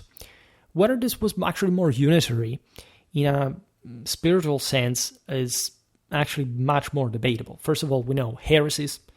Literally, I made so many videos just in the last weeks talking exactly about the problems that, in fact, that East had, because it was more like an Hellenic Aegean dimension, and basically Syria, Palestine, Egypt that at large were trying to drive away, were basically witnessing heresies running wildly, exactly to escape the control of Constantinople. And again, with relations were completely different from the ones that, say, in the West, there is not really an hegemonic center. This may have contributed to that kind of lack of infight, also because the system had sort of vanished. But as we've seen, even in the last times of the Western Roman Empire, this hadn't given rise. It was a much more homogeneous system in as much as it was Romanized. Latin was used. It was historically a process of urbanization of Romania that had governmentally functioned in somehow positive ways. There weren't rampant hatred based on ethnic divisions, religious divisions. Even the Catholic Arian thing, as you know, did not bring to any concrete persecution in practice. And again, there was a much more simplified pattern, mostly following the Romano-Germanic integration. Mostly just the Celtic fringe follows some sort of more aggressive anti-civilizational attitude, but it didn't go very far because, you know, they didn't have, as we were saying before, much traction to begin with, right? So this is not to say that there's not an infight in the West. It's a situation that, as we've seen, had undergone an important crisis. But it's none of the fractured system of the East that you can argue had also remained obedient, like during imperial times, like the Pax Romana, regardless of how it was maintained or imposed in certain cases, indeed shows like a positive civilizational cooperation. Like as long as the system ran, but it wasn't much of a broader tension between the various parts of the empire, right? When there were, it was mostly because of external enemies, and mostly it's the East that remains a bit more alien to that European cohesiveness. As we've seen, also the two halves of the empire were historically and culturally different, but they didn't quite hate each other, right? There wasn't even at this point a religious divide, even if the Church of Constantinople was trying everything they could to maintain those heretical provinces under control, including siding with their sort of doctrinal extravagances. Thus, when we look at the East, materially wise, we can see more than else more functional capacity of maintaining infrastructure and services. This is true also for the operations of administrative entities responsible for securing the resources needed for these services. Namely, grain imports from Egypt were crucial for Constantinople. There is already in Justinian times the distinct impression that Constantinople is sucking dry the system, not much in terms of, yes, also of exactions, and exactly because this is what who did pay for that system running? Constantine had definitely founded what we call the Byzantine Empire, in fact, in a quite straightforward fashion, with an iron fist and with an idea, after all, that the system had to be much more centralized than, in fact, would turn out to be in the West. The West did not have that centralistic capacity to control the entire system in a truly territorial sense. Like Rome had historically controlled the empire because of the manpower of the Romano-Italic people that were settled and rewarded with land, etc. But they hadn't built a bureaucracy that, say, from Rome or Ravenna literally had ruled over northern Gaul at some point in a properly effective system. It was all a very decentralized mechanism. This is true also for the East, of course. It's not like Constantinople literally controlled everything, but the idea is that while the Byzantine system, that was also very elite run, right? It's especially in a monarchic direction, was gradually leveling the rest of the empire. In fact, when you look at cities in the East, as we explained, there were lots of cities, of big cities, of metropolises in the Hellenistic era. As we explained before, when you look at Justinian's times, it turns out that actually the biggest cities have remained in Italy rather than in the eastern half of the empire. And even the biggest ones are relatively straightforward ones. Aside from Constantinople, there is Antioch, but there is also, for example, Aphrodisias, that historically, aside from sacred prostitution, like it was, you can't say, I don't know, that also Alexandria was fairly big, but I mean, where was Pergamon in all of this? Also Athens. These are systems that are actually declining. Think about the closing of the school of philosophy at Athens during Justinian. There is a need, there's an authoritarian shift to keep things more under control. Even if there are lots of resources, if anything, to take over the Western lands that were reconquered by Belisarius, by Narses. So resources were there. In many ways, it was more the frailty of the Romano-Germanic monarchies compared to the more straightforward statal and monarchic direction of the Byzantines that shows that straightforward divide. Consider the Germans up to this point hadn't had on their own any other kind of statal administrative experience, right? They had literally just come in the West from some generations, and they hadn't even had, in certain cases, the time to fully restabilize in certain abodes. I mean, even the Visigoths, that were, for example, quite big, at some point they had to move away from Toulouse. They had to resettle in Toledo. And this is evidently a flexible enough system because there isn't even a solidly bulky state to cope with the situation. Much could be said, especially in the divide between Italy and the rest of the West. Think about how Majorianus was to wipe out the Goths in Spain, still in the 60s of the 5th century, right?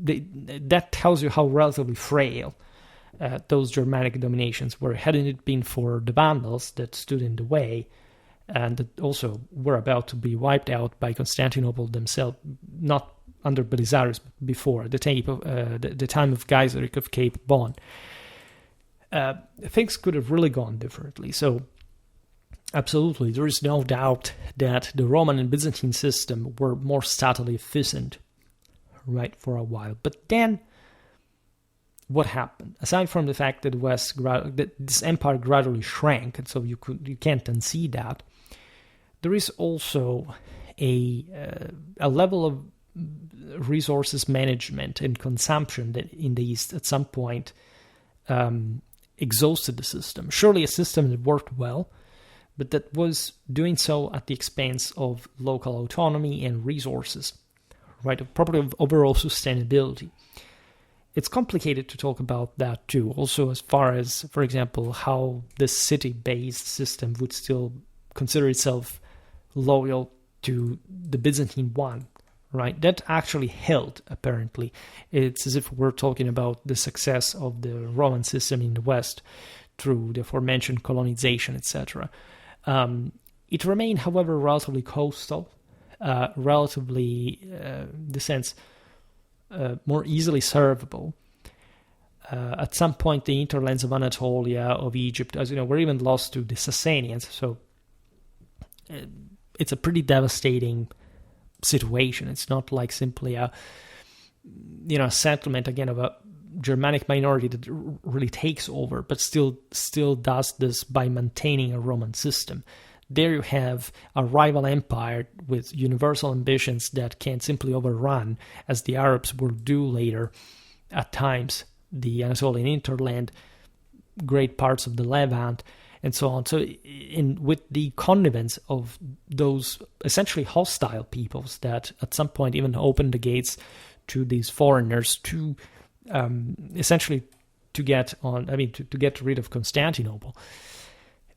So it's actually a mechanism where also cities decline, really. And also with this latent system holds by form, but by substance is sclerotizing. So in a way, we have written records from the era spanning from Theodosius II, 408-450, to Heraclius, 610-641.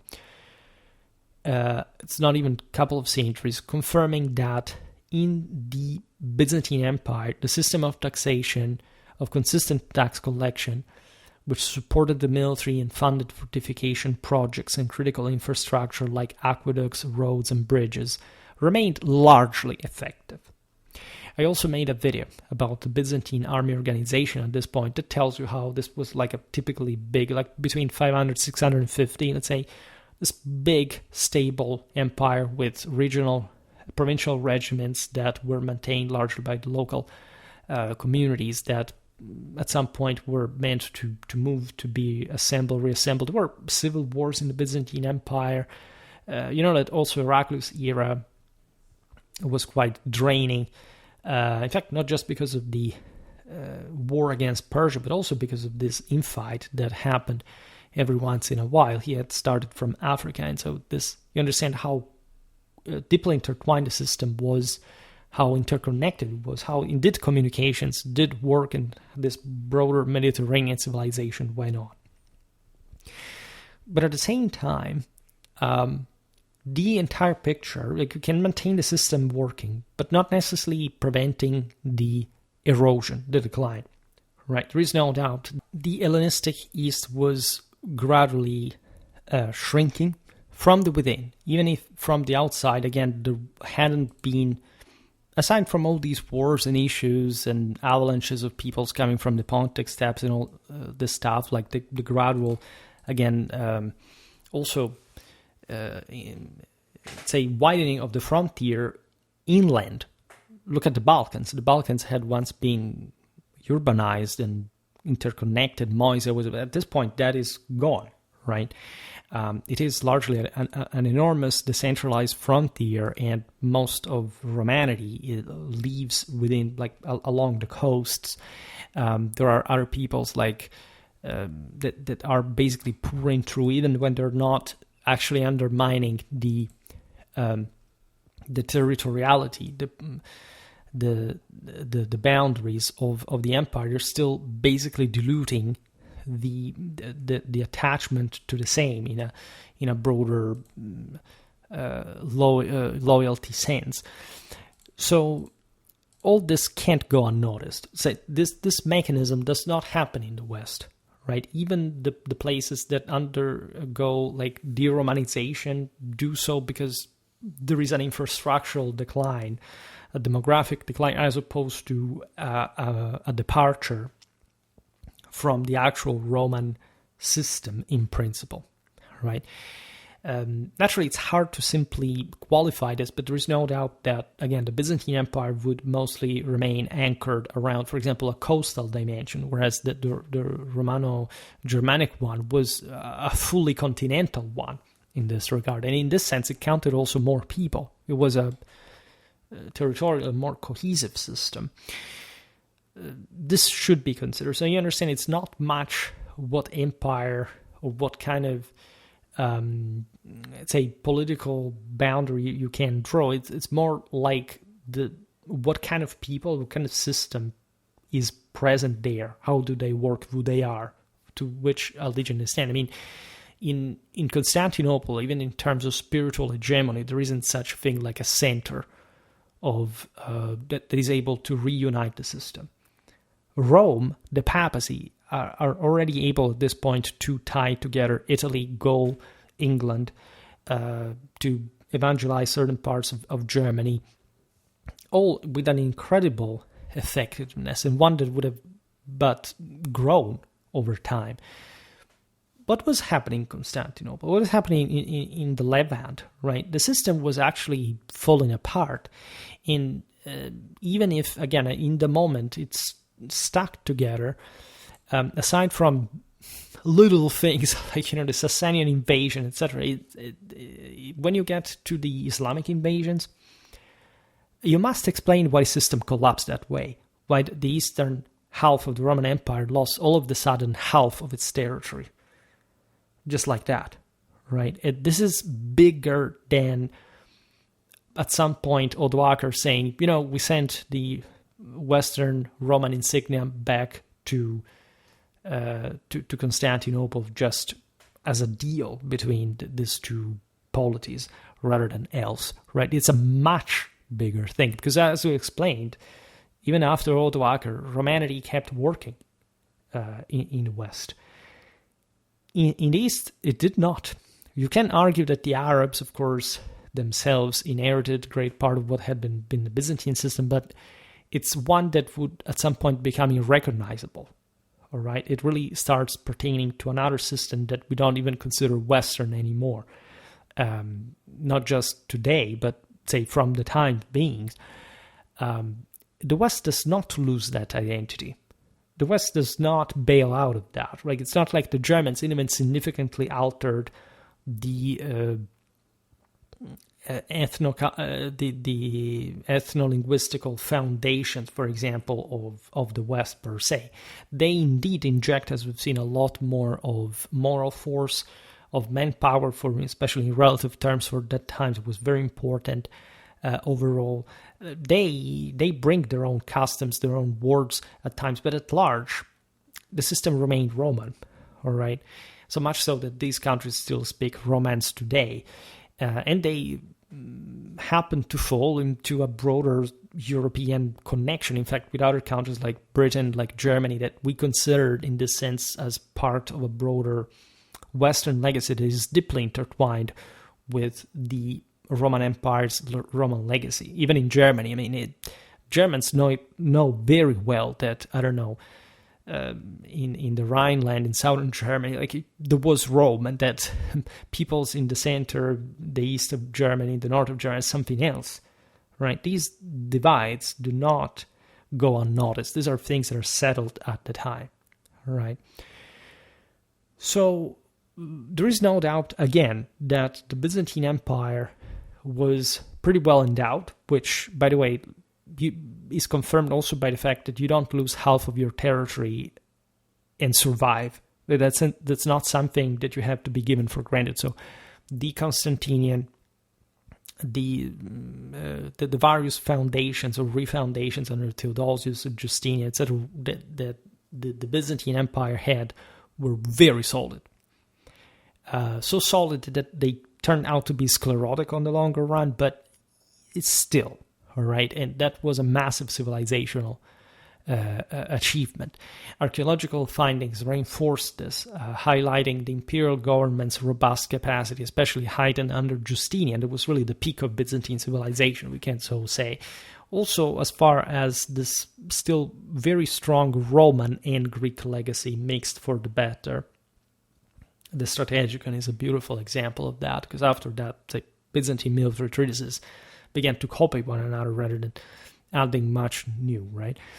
But to execute large-scale initiatives, not only in Constantinople, but across its domains, particularly those tied to defense and transportation needs, which highlights how this was also some sort of, maybe not strictly militaristic system, but indeed when we look at the might of the Byzantine Empire, we see here that there was a massive military effort. I mean, Justinian's reconquest of the West was basically a major, titanic feat to pull off. But as we've seen with results that I'm personally very, from a Byzantine perspective, I'm very, very pro Reconquest. I don't think that they did bad in doing so, in trying and succeeding, even when the plague arrived later, maybe as not much as an external cause, but as a consequence of the exhaustion. They could have not simply foreseen it, but it was, again, a broader time of destructuring, and so in fact you accept it. So I don't think that the Reconquest was an overstretch, or at least something that killed the Byzantine civilization. I don't really think that is the case, because, again, the premises at that point for having still a broader, at least Mediterranean empire were there, and Justinian proved that, right? His armies, his generals proved that, and also behaving pretty competently and effectively against these Romano-Germanic kingdoms. Nevertheless, the Germanic system, the Romano-Germanic system, was similar to this. In fact, when we look at the Romano-Germanic kingdoms that were conquered and destroyed by the Justinian Reconquest, we realize that these were exactly the ones that rested on that late antique system the most, right?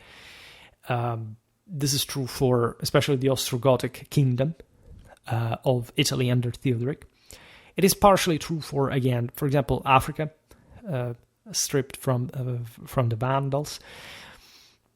Again, when you look at Andalusia, when you look at southern Gaul, that's more like a broader coastal connection here. I'm not going to digress, but especially when we look at the Italian peninsula, there is no doubt that this was, regardless of the, say, documentary problems that we have also for the Byzantine Empire for that matter, available sources do support claims that, for example, tax collection systems functioned with similar regularity. For example, the Ostrogothic army in Italy that was also able to put up, as we've seen, an important stand and coming back at different times, was sustained by pretty wide resources, like really looking very similar to the ones of the East, and that, as we explained, stemmed from the fact that Italy was basically the most advanced land in the West. I think Gaul at this point was already bigger, both by population and agricultural resources. I mean, this is sure telling the truth.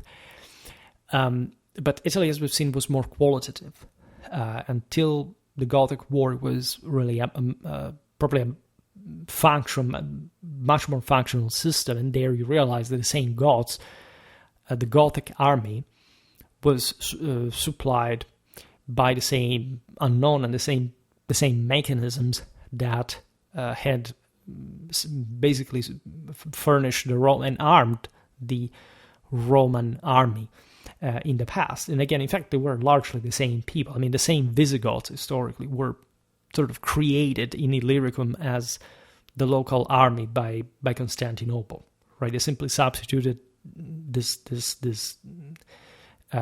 people in arms to the local soldiers, and it kept working in that way, right? I also made a video about Ostrogothic Italy that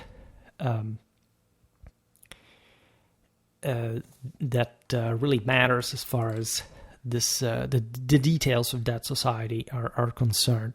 How the rest of the system worked, we will see better in another video, because I'm going to, I think, squeeze yet another chapter from this. I had to, in theory, finish this, but you understand how much is actually connected to all the story to be properly described, right? So, these videos make more views, so I'm going to also descend a bit more in the depths of them, because as I was saying at the beginning of the video, there is a conceptual dimension that one must get. Then one has to get more to the sort of elemental side of the story. And we're gradually getting there. But at least if you are a bit prepared already on the topic, you can easily expand on both by adding these details as we're doing now. And looking at my content here, I see that I have made over 200 videos about the migration era. I presume that this playlist is fairly often watched, so I guess that it's completely normal given the situation. I see the last videos have, for some reason, made more views recently, and it happens. I understand why. I understand what topics are basically more or less appreciated.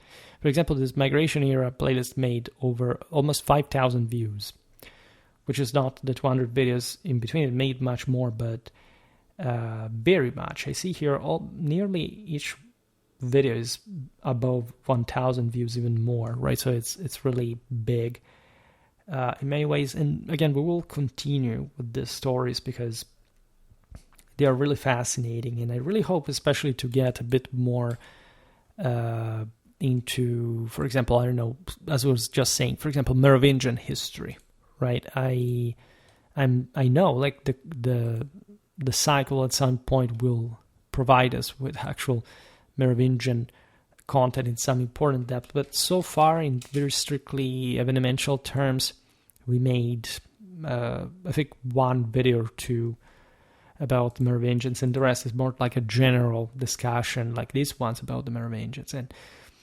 again, we must give everything its importance. Like, I'm very interested in seeing, for example, how the cycle provides this kind of divide, right? For example, the Merovingians, yes, are very important, but how important were they at the time? Like in the time of Clovis, in the immediate generations, yes, big time.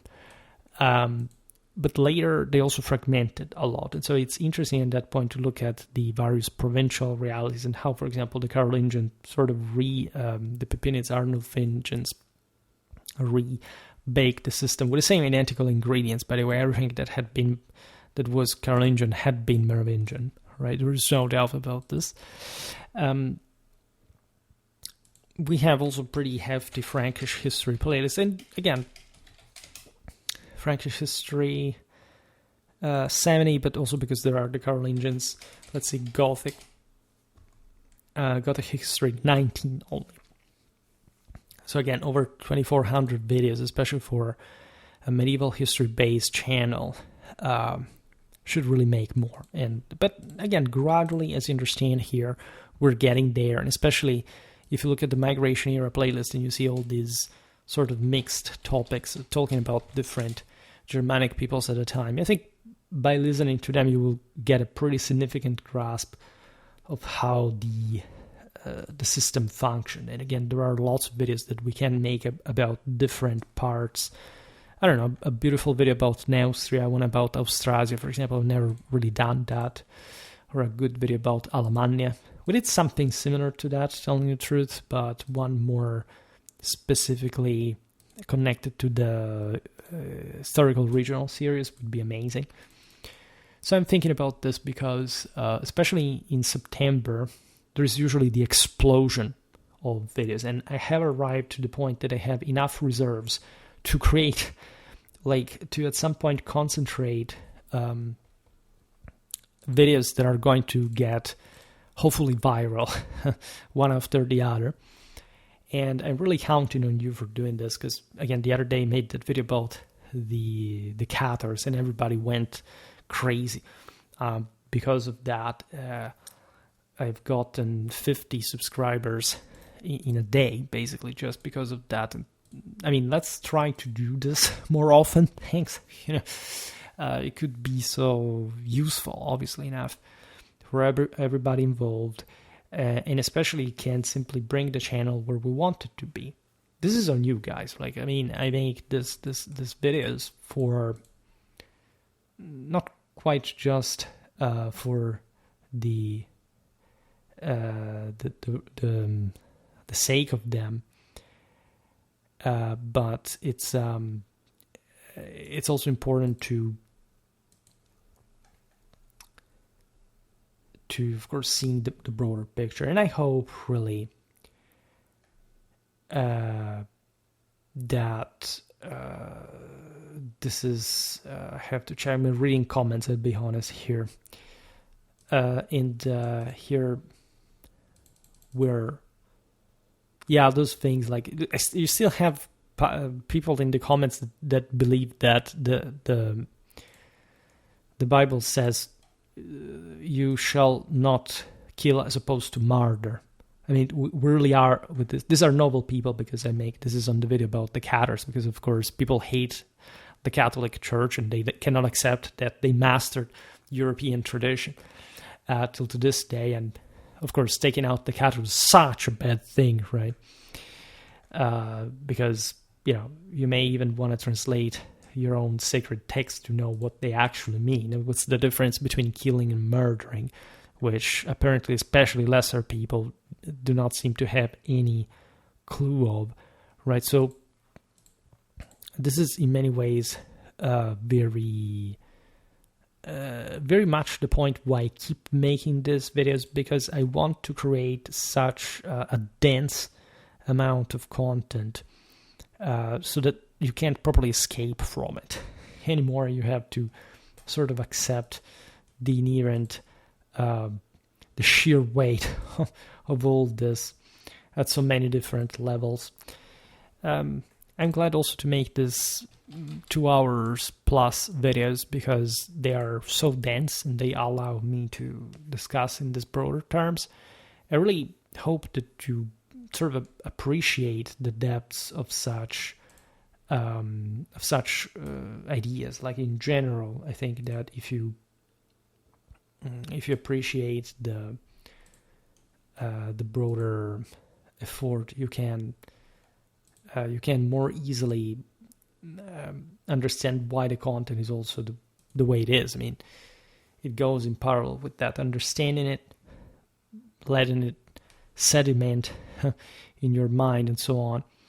I'm really content again with what we've been up to.